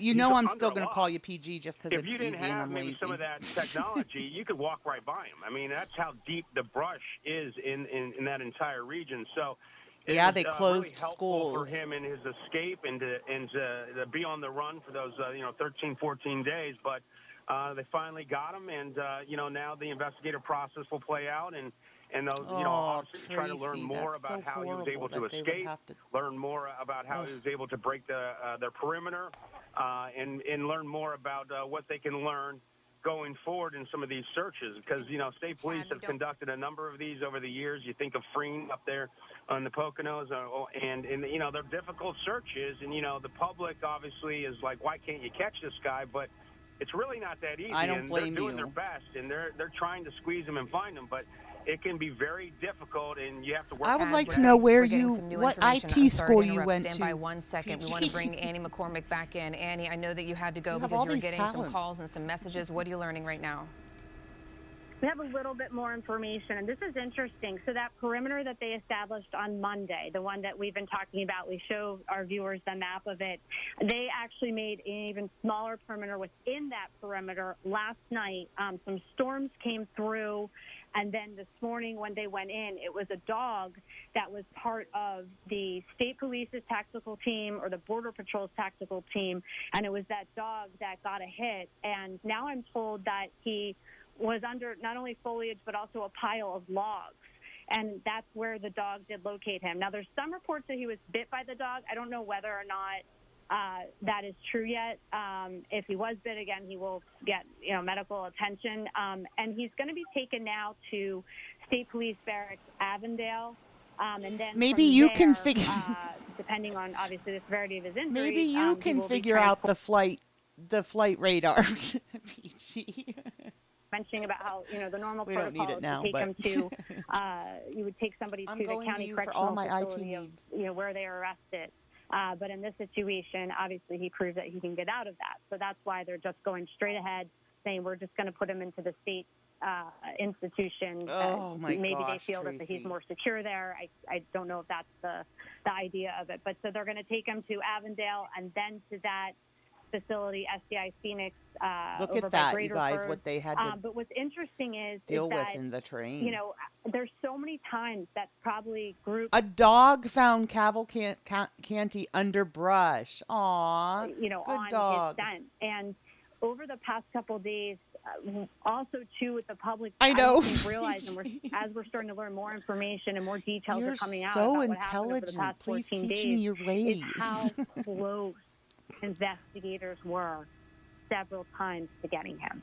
Oh, And Tracy. in one instance in Those Longwood poor Gardens, kids. I've heard from some sources that they were incredibly close, to the point that they themselves were incredibly frustrated. So the momentum builds each time that there's a near Yes, capture. Kiki. And the momentum builds, and they were ready to go. That's why Monday night, I mean, we really thought that was going to be the night. But it sounds like they were patient. They had that technology that was up. Again, we were talking about the one that can monitor heat on the ground. That played a role. They were hoping to track him using that last evening. And I think from using that, they were able to pinpoint and then make that smaller perimeter within the perimeter that we were showing you yesterday. Again, that was on PA 23 between PA 100 to the east, Fairview and Nant Mill Road. It was within that area, and also Iron Bridge and County Park Road. So now expect to see a convoy. I don't know. Since I'm on the phone, I don't know what you're seeing right now as far as video. Thank you, expect Lilith. to see a convoy. It with worked out armored because vehicles, heavily secured. it worked out because we've all been following it. He's only 5 feet tall and 120 pounds. Yet this man is going to have more protection and more Good security. morning, Chris. No, than she's not aware probably much. Some of the biggest, I potentially don't- most physically dangerous inmates. I want to react so bad, but I truthfully feel she's extremely ill, and I don't want to be mean, but come on. Sandow family must have. Plus, I feel like I've been in it since the get-go, and some of the people that are covering her are not getting the information accurate. Murdered in 2021. And, her sister Sarah Deborah is her name, but her He sister had just Sarah been had done convicted, several Kiki. interviews. He had just been convicted about a month ago to life without parole. And so they were waiting to transfer him to where he was going to serve his time. Protection for But he hadn't been assigned yet to where he was going. her family, but also the people who testified against him, too. Because there were several of his friends who had assisted in helping him elude capture back in 2021 when he fled to Virginia, that then were on the stand and testified against him. And they didn't know whether or not he was going to harm them. You know what? I'm getting another call. I really want to take Aliana. Dark Can I toss Roses, it back to Carlotta. you? Please do. You got to do your reporting. Annie, Okay. get back to us as soon as you can. We have a live look at the Morning, Unionville Peggy. Police Station, where we will be carrying a news conference for you at 9:30 this morning. So please do stand by for additional news surrounding the capture of Danelo. That might be a Cavalcante. good idea, Eliana, I PG, was since we thinking were the as, two, Annie was talking involved about back the then, danger looking out posed for there, her. and I guess we can characterize the murder Yes, in Tracy. Schuylkill Township as a crime of passion. It was his ex-girlfriend, but how worried state police were that the violence would be directed towards someone else he didn't know, just because he wanted to maintain his escape status and not be captured. And sure enough, under a pile of logs somewhere in the brush of rural northern Chester County, state police get a hit from a dog, and perhaps also using their tools with infrared technology that finally worked once the temperatures went down. Well, and exactly, and you hit it right there. I think a lot of people were nervous because of. See, I what don't happened really with his- know, with his though, ex-girl- Kiki, because I don't feel like she watches any of the people that react to her, which is kind of weird to me. But she, I feel like she's allowed them to make her the laughing stock of YouTube. She had plenty of people looking out for her, trying to warn her, trying to help her. And she basically shit on all of them except for the trolls. Capable of. So neighbors, of course, were concerned about that. And when you had that run-in with the gentleman in the garage and he found that rifle, that intensified the fear, because now he's armed with a .22 caliber rifle, walking around Chester County, rural parts. Again, his size, right, can hide very easily. So this is something that people were saying, okay, now he's already gotten a hold of a van. Now he's got a rifle. What can he do next? Tracy, I'm usually a reaction channel, and I've been trying to get away from that a little bit. So I've been sprinkling true crime in each day. And this is just a story that like me and all of my friends have been watching behind the scenes. So I was like, I'm going to just cover that this morning. And what a great morning to have decided to do that. Does this thermal technology come into play? Is this something that they're using with tools and devices from an aerial view? Is this something that they're using on the ground as we see them sifting through brush and that sort of thing here? How does that look? Well, I can tell you that the state police will be talking more about that during the news conference at 9:30. And see, that's the thing, Jarella, is that she had so many of us trying to help and trying to, like protect her. And she would basically flip out on those of us that were trying to help. And she would believe the trolls every single time. And it just got to a point where basically she wants to believe that the trolls are real. She wants to believe that all those people are in her chat vying for her affection. She will not listen to reason. Would be checking vehicles, and they had their flashlights looking in trunks of the car. So this was happening early this morning in that search perimeter, a really unnerving situation for the people who live here. But now we're at the command center where there's going to be a press conference here at 9:30. It's set to begin. Does she know that he was caught? Yeah. Circumstances and how it felt yesterday morning around this time. Yesterday morning, we were also here for a 9:30 press conference.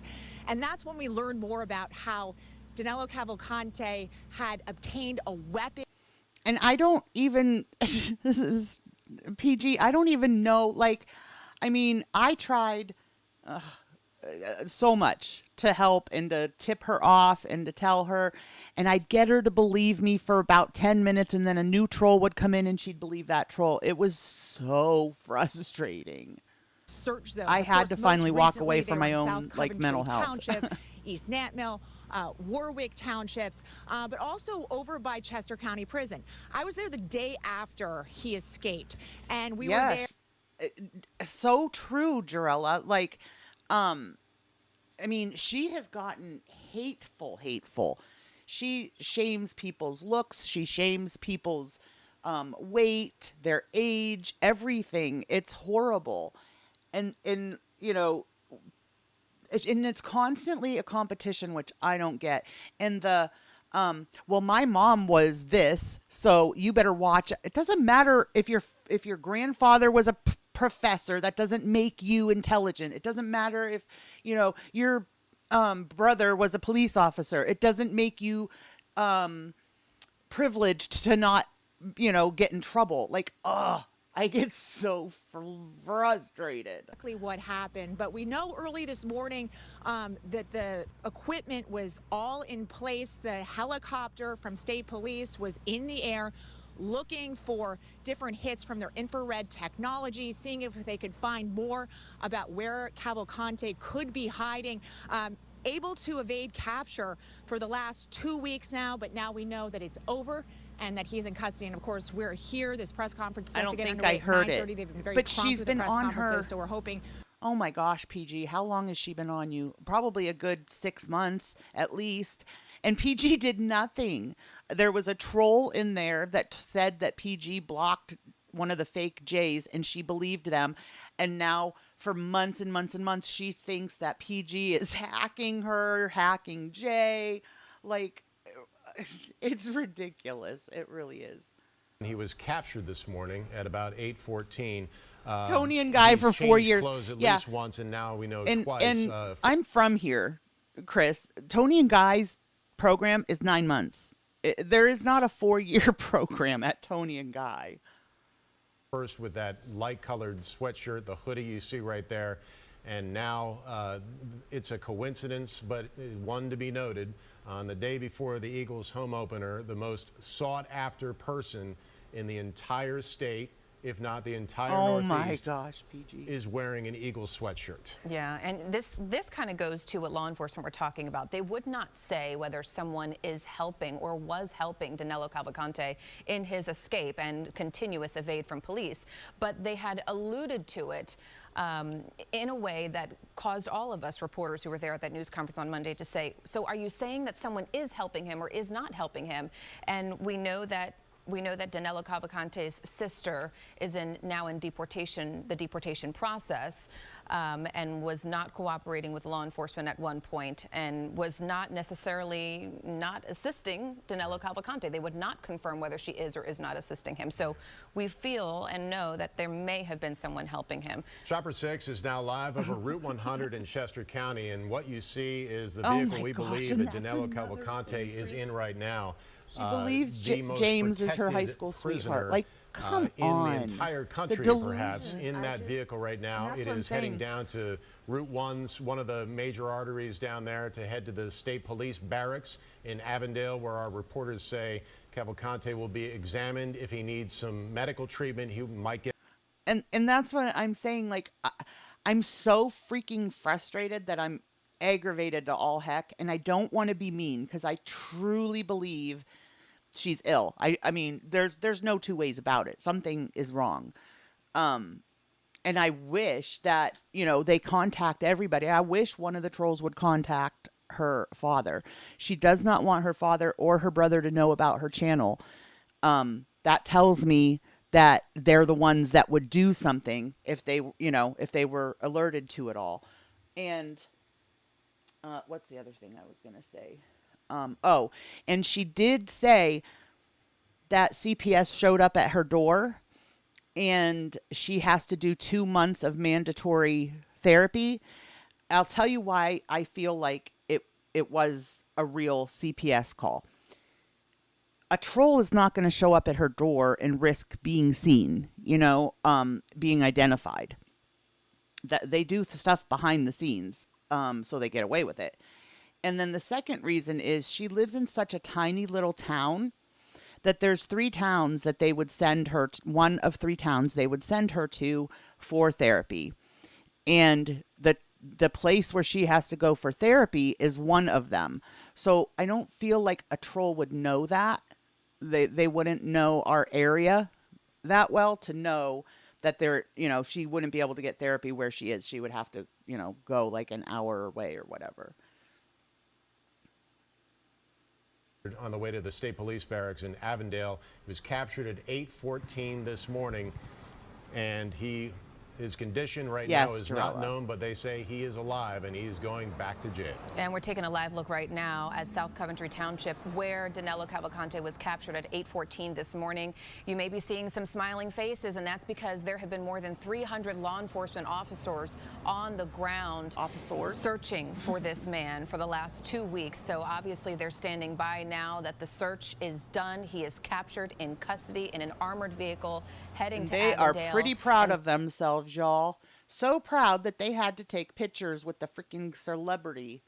300 law enforcement officers who have been going day and night, hours on hours on hours, little sleep, little food, little drink, little to drink at this point, just to find this man. Yeah, so 2 things that might have played in the police's Which is an awesome thing. I mean, that's awesome that they did that, but she made it a huger thing than what it was, is what I'm saying. They're a little tiny county school. First of all, you had the temperatures dip a little bit overnight.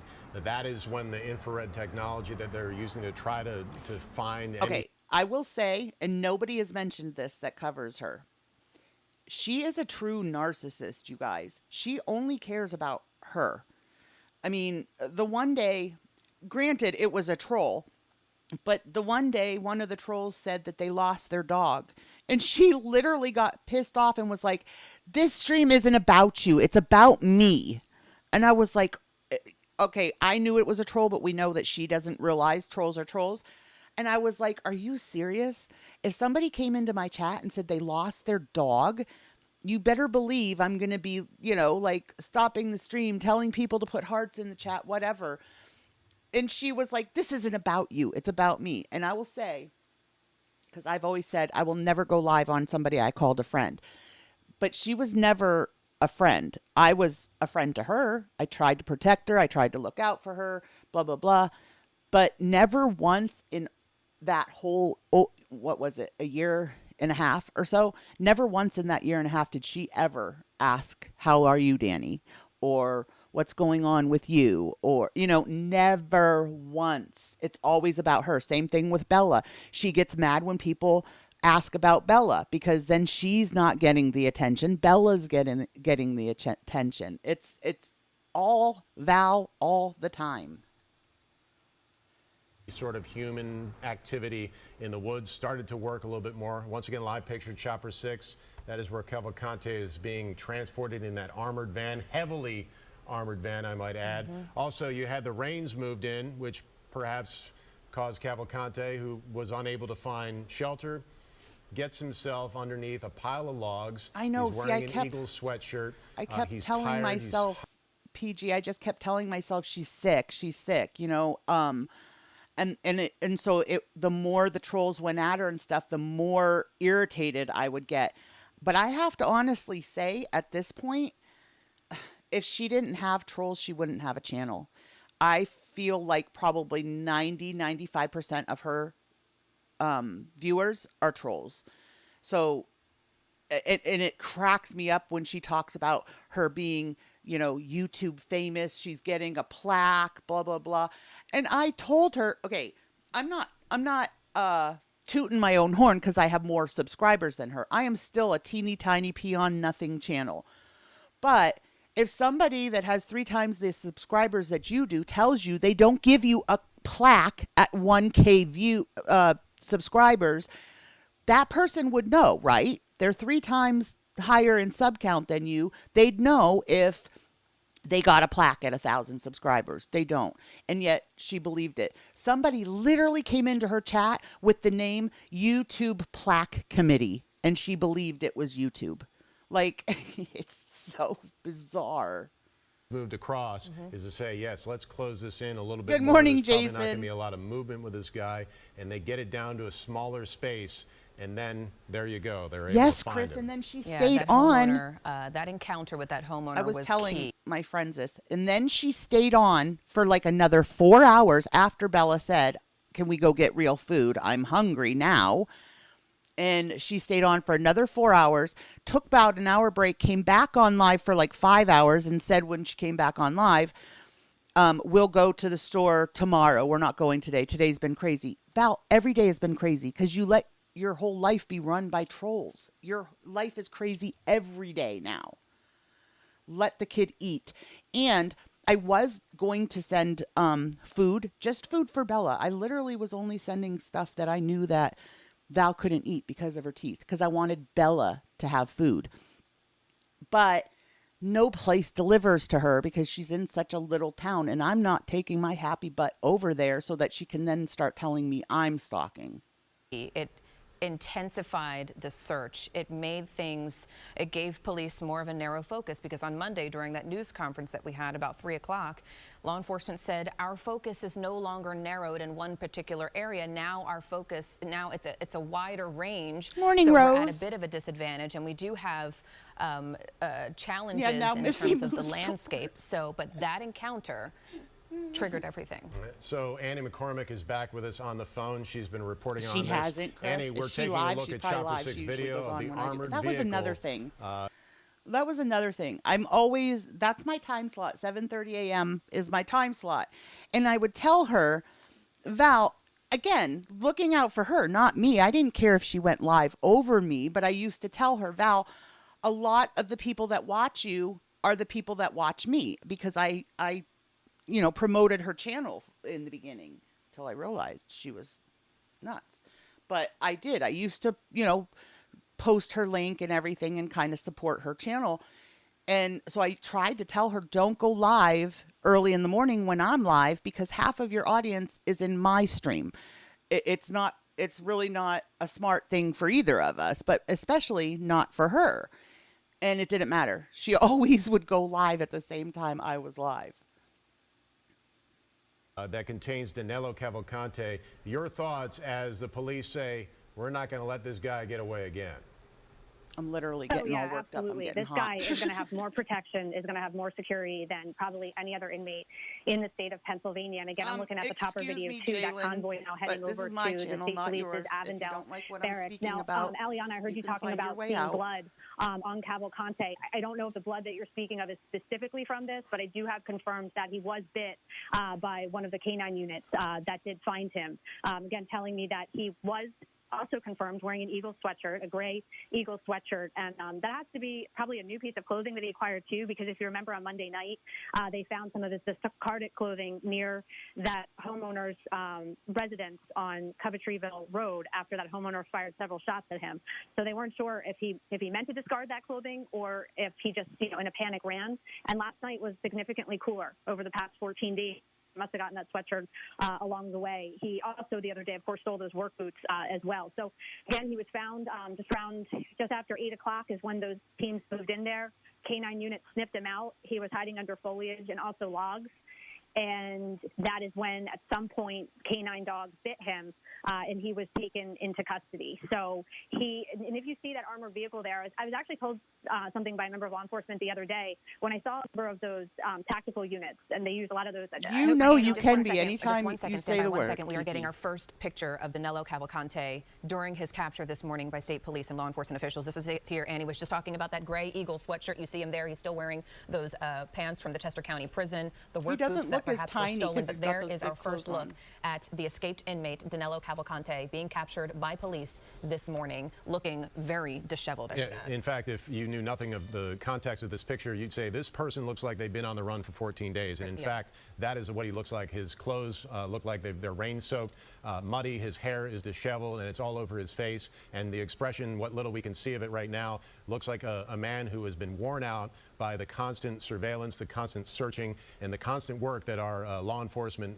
teams have been taking over these past 14 days. And they finally got their guy, and thank goodness, no one, even on the police side or just any of the residents surrounding the search areas. And then like she would title her stream like Vlog 13, Vlog 14, and Vlog 15. How does that happen? How did you sitting in front of the camera screaming at your viewers, how does that end up being a vlog? And how does it end up being 3 vlogs in one? That one could find to take a prisoner who not only broke out of a jail in the state of Pennsylvania in Chester County, but also managed to elude authorities in another country, in Brazil, where he is suspected of committing another murder. Danelo Cavalcante is waiting in traffic right now on this Wednesday morning, headed to the state police barracks in Avondale, where he will be processed, where he'll be checked out, and they will go from there. And we should hear during this news conference at 9:30 what their plans are, where he might go next. I can guarantee it's not the Chester County prison in Pocopson Town. Guys, before this, hold on, let me see if I have it. Hold on. Away from the prison, so he was still able to on foot get to these homes to try to make contact. We heard him on the Ring doorbell video that he was trying to speak to his roommate and saying, I want you to meet with me in a separate location privately, because he was looking for assistance. But we do want to take a moment to go out to Catherine Scott live at the command center in Unionville. We're awaiting this news conference 7 minutes away. Catherine, we know they have been on time. There are a slew of questions, I can imagine, many coming to you. Let's all go to the lobby. Let's all go to. I think once he obtained that gun the other night, there was so much concern with people in the community, with law enforcement, about how this was going to end. Before, he didn't have a gun, but then once he was armed, would he try to carjack a car? Would he try to shoot at law enforcement? People were so concerned about what would happen, but it sounds like he was taken into custody and no shots were fired, from at least the sounds of it right now. And you can see, I'm giving you a live look right now of where everybody is awaiting the press conference, which is just about 5 minutes away. And I want to go. While we're waiting for the press conference, guys, I'm going to go use the restroom and put up the Be Right Back. But I will be back before this press conference starts. Let's all go to the lobby. Let's all go to the lobby. Let's all go to the lobby to get ourselves a treat. Delicious things to eat. The popcorn can't be beat.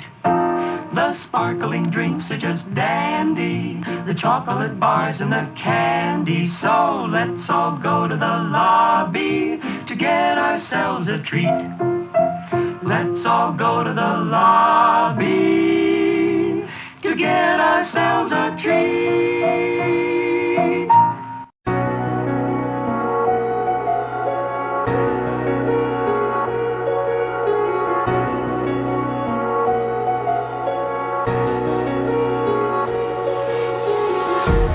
Empty hearts and neon lights, they're playing with my mind.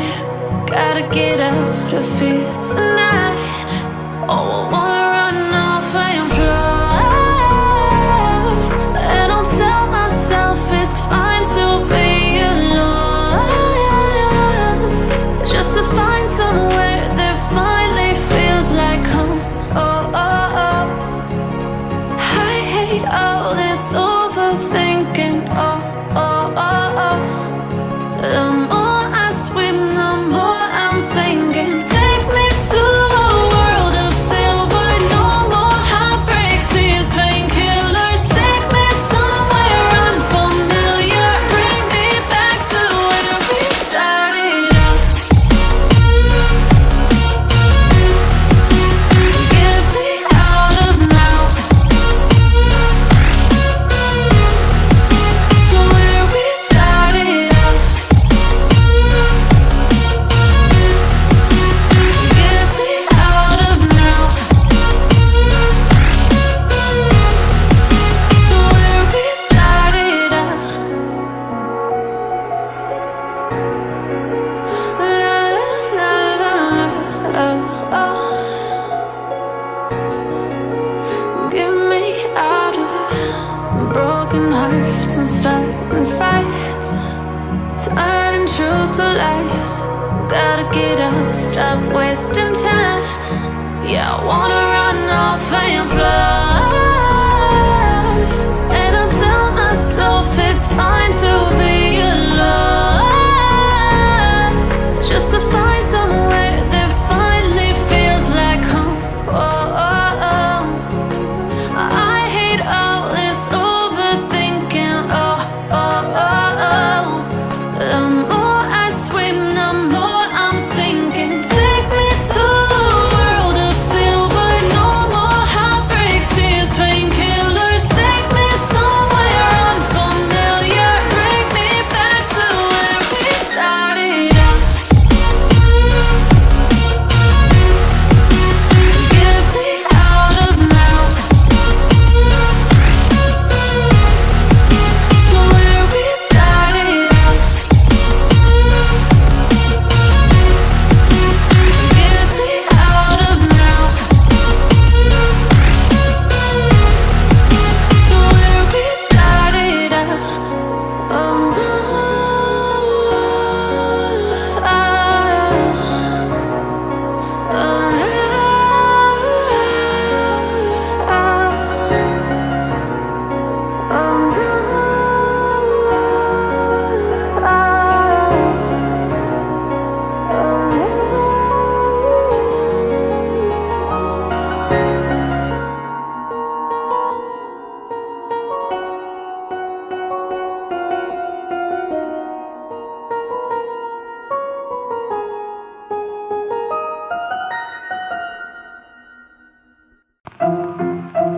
Let's all go to the lobby.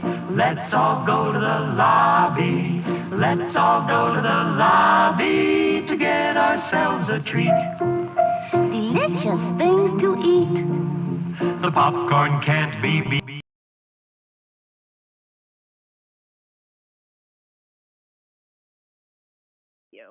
And also, on average, a lot of those investigators are, probably between, 5'8", 6 foot. And again, this guy's 5 feet tall. So how can he maneuver through this vegetation as opposed to somebody who's maybe, a larger build? But again, we're hearing the information. You saw that picture of him as well, wearing the Eagles sweatshirt.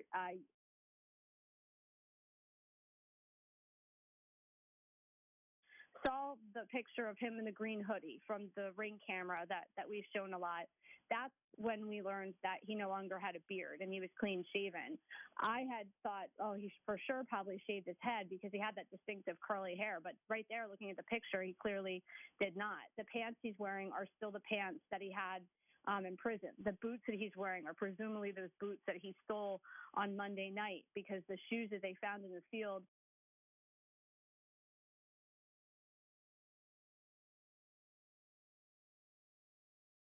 listen, this has to be him because of the prisoner shoes. So what he was found in, that sweatshirt, also something that he may have even stolen post-Monday, post his confrontation with the homeowner on Monday. And then you start to think, okay, well, where did he steal it? Did he break into another house? Like, we may find out very well that he may have stolen something else or broken into another home even after Monday. And when they talk about doing a debrief, I don't think they're going to find out everything, and who knows how forthcoming he's going to be. I don't know how strong his English is as well. They need to bring in an interpreter over the course of the 14 days. You know, initially they said that Portuguese is his main language, but he knows some Spanish and some English. But what I heard from some investigators was when they were interviewing a lot of the inmates in the prison, for the Spanish-speaking inmates, they had said, you know, his Spanish isn't very strong. Whether or not that's true, you know, I don't know. So, but in the debrief, they're basically going to assess him. They're going to see his physical condition. You know, he's most probably dehydrated. They're going to have to, you know, just make sure that he doesn't have any serious injuries to him, which if he did have any serious injuries that go beyond a dog bite, which we do have confirmed he was bit by a search dog, then that's something that he could potentially be taken to the hospital for. But, you know, this is a guy they don't want out of the custody of heavily, you know, uniformed guards at this point. You know, they don't want this guy in a hospital. They want him in their grips. They don't ever want him to be out of their eyesight again. Absolutely. So, Annie, stick with us because the news conference is going to begin any moment now with Governor Shapiro and also Lieutenant Colonel George Bivens. You talked about what perhaps a language barrier, speaking Portuguese, being from Brazil, and also whether or not Cavalcante is going to be forthcoming no matter whom he's speaking to in whatever language, right? Yeah, absolutely. I mean, you know, this is a guy that's now defeated. And, you know, 14 days to be on the run from authorities. And, you know, I mean, this is a guy that committed a heinous crime. He brutally stabbed Deborah Brandow in front of her children. And in 2017, the reports are that the murder he allegedly committed, because he wasn't convicted of it back there in Brazil, was over an argument over damage to a vehicle that he lent a friend. So this is a guy who, you know, is a dangerous man, yet everybody in our area has been fascinated by him over the past 14 days. And for the members of the communities where he was on the run, so Picopson Township, East Nantnale, South Coventry, that area of Chester County, they've been gripped by fear.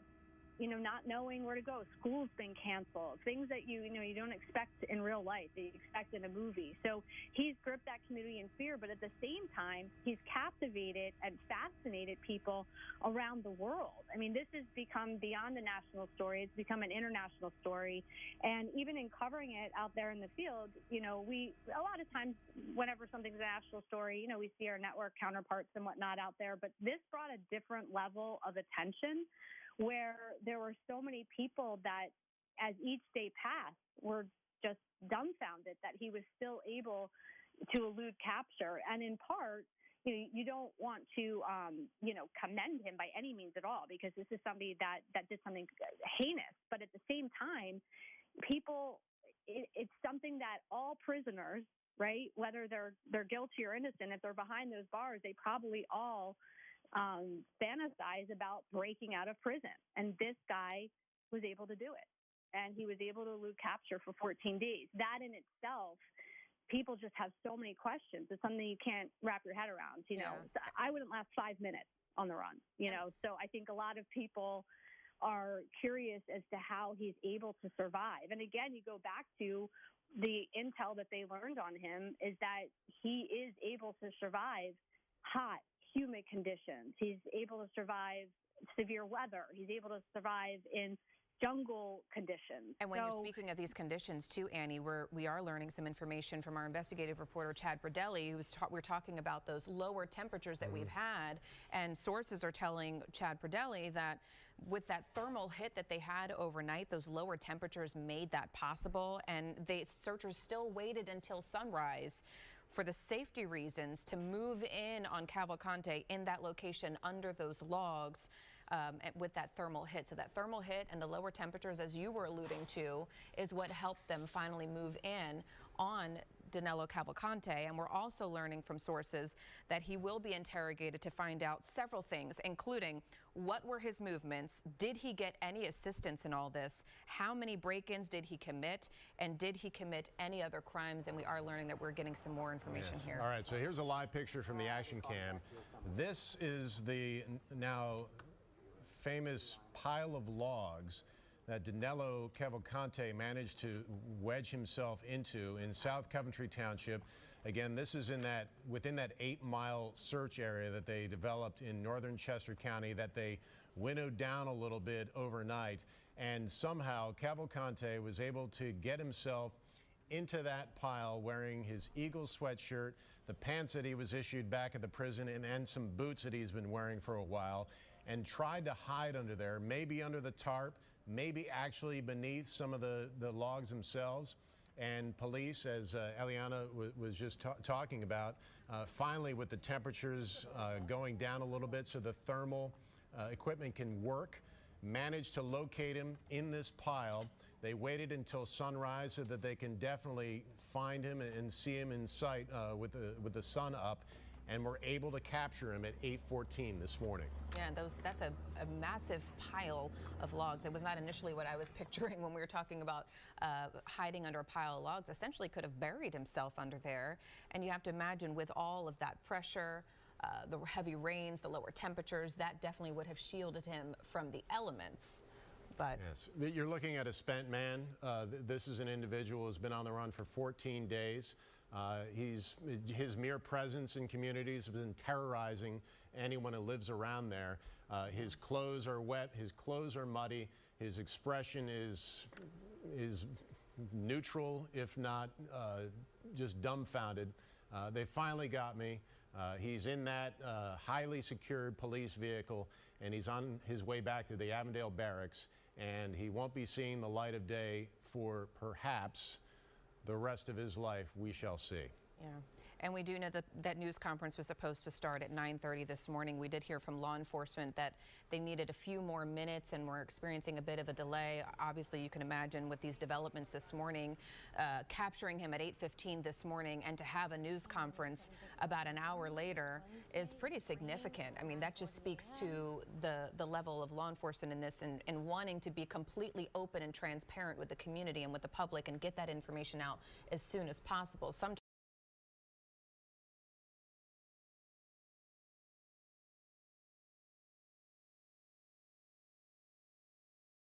him and the situation, but we are going to be hearing from law enforcement momentarily. Yeah, so the bottom line for everyone watching right now, all our Action News viewers, particularly in the Chester County area, you can breathe a sigh of relief. Danelo Cavalcante is now in custody. We have so many questions that we've been discussing throughout this broadcast when we went on the air a little bit more than an hour ago. But that's the bottom line. People can breathe a sigh of relief. Schools can reopen. People can not worry about taking their dog out in the middle of the night wondering if someone's lurking in the woods. Cavalcante is in that vehicle right now. He is under heavy guard, and they are going to keep a close eye on this individual for the rest of his life. Absolutely. And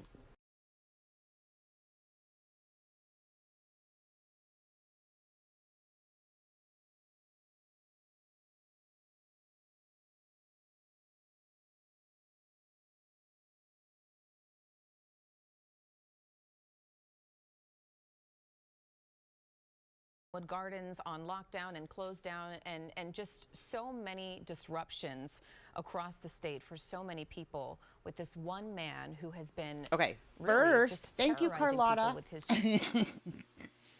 I said I probably will.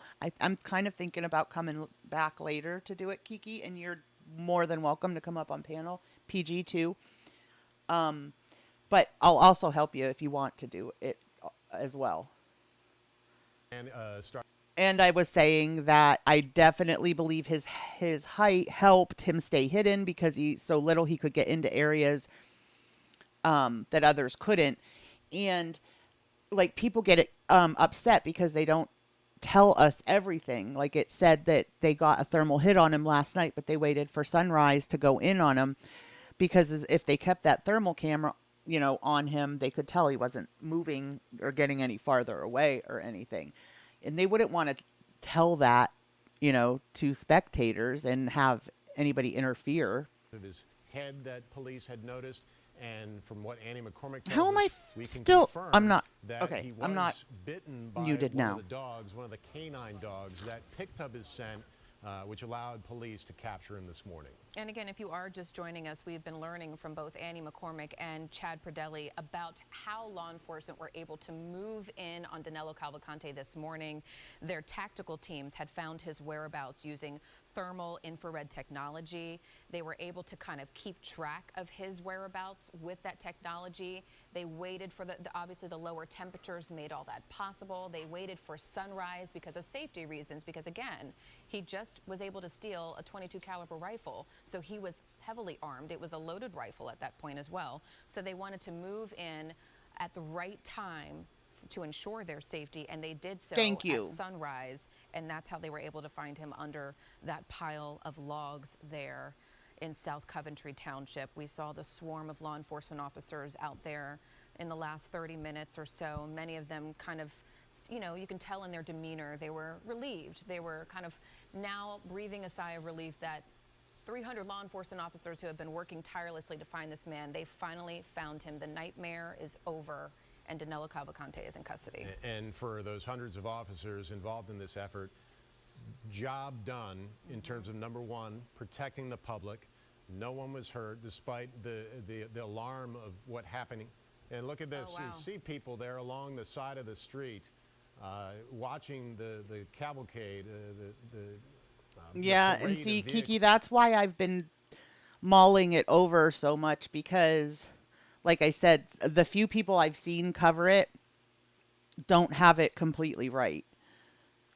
Who has been able to evade authorities for 14 days. His time was up. He could not go up against the man power, the woman power. Also, all the technology that really paid off this morning when the temperatures reduced and when the thermal technology started to kick in. That aerial view of all of those people standing around along the side of the road as Cavalcante is brought into the Avondale State Police Barracks just speaks to the fact that how terrorized this community was. People were, initially people were going about their lives when they realized how serious the situation was and how impacted they could be. Many people were canceling plans, staying indoors. I know personally, I do too. as a mother with 2 children, I love him too. I was making sure I was He's double, really good. triple checking that all my doors were locked, security's armed, everything, because you just never know. You can't ever be that person to say, it cannot happen to me. And here we are with a live view, seeing police taking Danelo Cavalcante out right now. You see him there in what looks like some kind of foil wrap, probably because of the elements. Probably to keep him warm, because sitting outside, lying outside overnight when temperatures dip down like that, it really wears on you. Well, also being wet. It's not something that most people can deal with. Trying to sit underneath a pile of logs throughout a rainstorm, which moved through at about 2 o'clock this morning, at least in the Chester County area. So that is our first moving live look of Danelo Cavalcante being brought into the Avondale State Police Barracks. Where the heck is the news conference? But still weariness. And you have to imagine that law enforcement maybe were waiting for this moment right here. He is now out of that armored vehicle inside the police barracks. The garage door is coming down. It is a close. And we want to take a look now at the news conference in Unionville. We just learned that they need about 5 more minutes, but we do see law enforcement and state leaders starting to line up and to prepare for this news conference, where there will be a swarm of reporters and people asking a number of questions. But the ultimate goal here was capturing him, and that is done. State Police Lieutenant Yeah, Colonel I George hope- Bivens is standing there. I hope they don't waste time by people asking questions about why this, why that, why didn't you do this, why. It doesn't matter now. He's in custody. Comfortable in him leading this effort. We've talked a lot about how he's taken a lot of criticism. You've watched some of the news conferences, and people have asked the questions that people at home are asking. Why aren't you find this guy? You have 300 people, and he is one person. But we've also addressed all the difficulties, all the things that state police were up against, the rural nature of what was going on, the fact that it was so hot, the thermal equipment wasn't working, and also Danelo Cavalcante's ability, maybe perhaps learn while he was living in Brazil, where there are jungles, where there is heavy foliage, able to maneuver around these things, and his small stature being able to hide in small spaces like, oh, by the way, a pile of logs.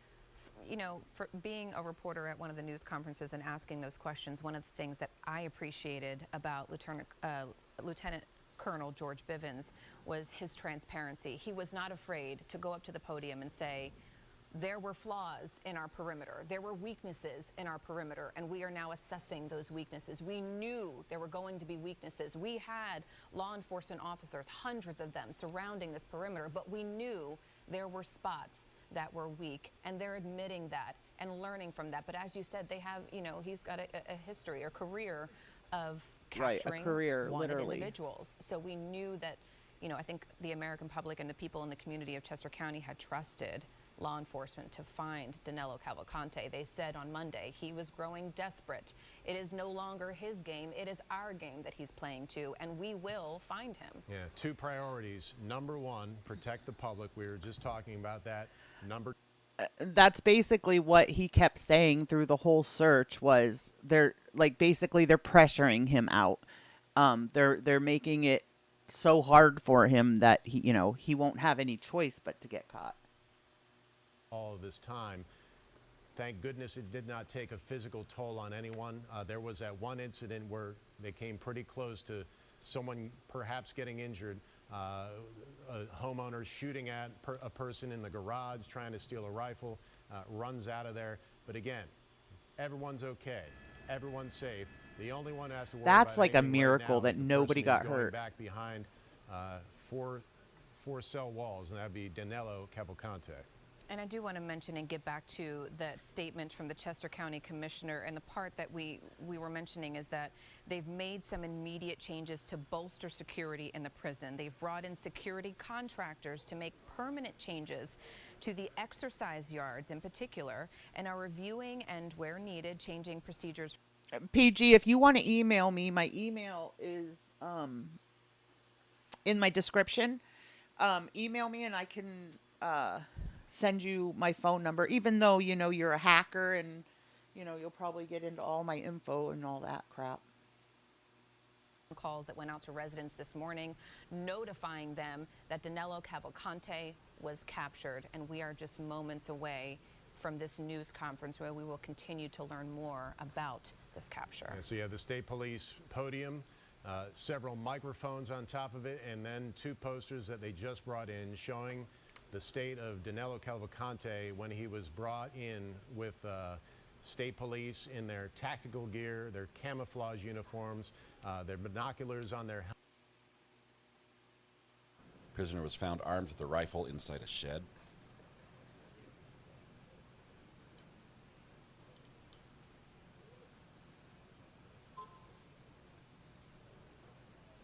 I thought they said he was found under brush. And then they said he was found in this wood.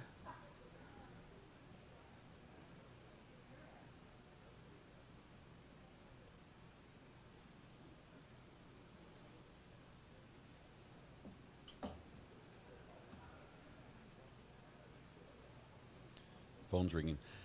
Weller says, thanks for the coverage. My girlfriend and I have been watching for days from Phoenixville. This is for the date with Mrs. R.A. I'm excited oh my to have a goodness, break and have a date with Mrs. Phoenixville is R.A. right there in the midst of it all. Decisive. Welcome to the gallery. You made the decision. You're here now. You can never leave. You're one of us. Also says, new sub from North Carolina. 20 minutes from Aiden. LOL. Loved your coverage. Thank you very much. I appreciate this. I have Insta I think we've actually DM'd on Insta, but because of the rebrand and crap, I don't know, and I got a new phone, I'm having trouble getting into my social media. That's why my social media links are not in my description right now. Some pictures printed. Huge pictures printed of the capture that just happened a little over an hour ago.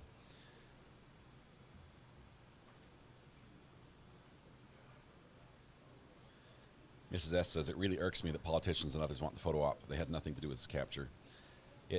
It's the system we have. It's frustrating, but a lot of what politicians do is show up in places where a lot of people are looking, and that's it. I'm not sure if you hear behind the scenes, what the politics of this are, and honestly, we're trying to keep it out of this channel. We're more of a pickles, not politics channel. It's frustrating. You're going to see a little bit of that. Good morning, Big Petty. There's a suit.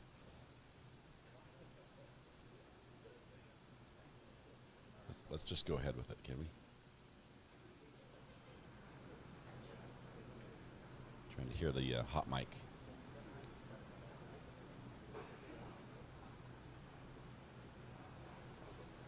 Is that the governor?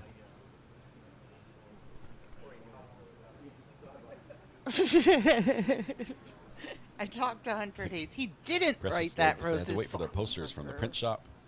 The posters were here before some of the dignitaries.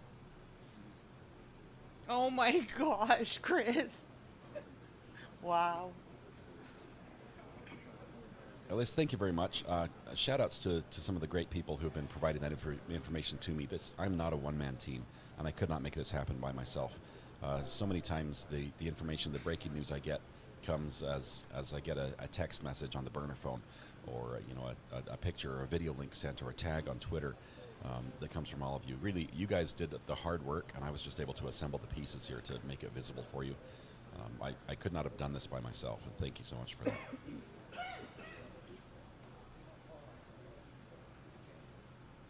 The reward will have to be figured out at this point. I'm not sure. Oh my gosh, really? There might be several people who might have some claim on the reward, because usually the wording is if you submit information leading to the capture or arrest, which they definitely did, and there was information that led them to this, and so I'm not sure how far that goes back. Does everyone get $1? Because there were so many tips. I mean, hundreds and hundreds of tips that came in. Does every confirmed tip get a piece of the pie? There's going to have to be an accountant involved.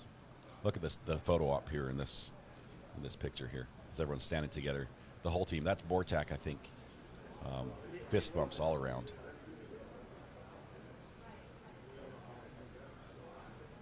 The rifle you see in the picture there on the left of the screen right above my head is the rifle he was found with.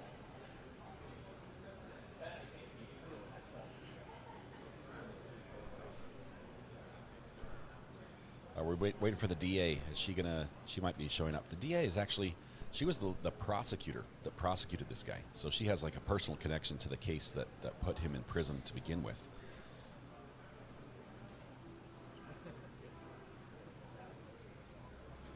We need the canines in there for sure. We've had a couple canines that put in a lot of work in this area. Harley, I'm not sure if I told you, thank you very much for the super chat, the super sticker. Cachette, I think you gifted another 5 or maybe.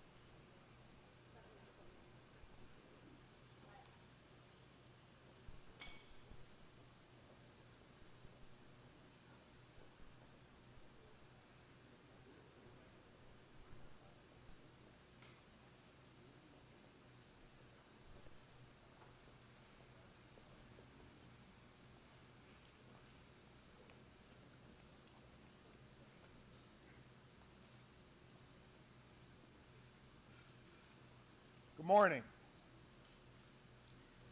I'm pleased to be able to report that thanks to the extraordinary work of law enforcement officials from here in the Commonwealth of Pennsylvania, our local leaders here in Chester County, and from our federal partners all across this nation, shortly after 8 a.m., our suspect was captured. I want to say, first and foremost, thank God there were no injuries to law enforcement or to the public. We obviously became deeply concerned. Oh my gosh, after Chris. the suspect was able to steal a weapon. He was apprehended this morning with no shots fired. I want to say thank you to the dedicated law enforcement professionals from every level who each and every day go out of their homes, leave their families, leave their loved ones to keep us safe. The public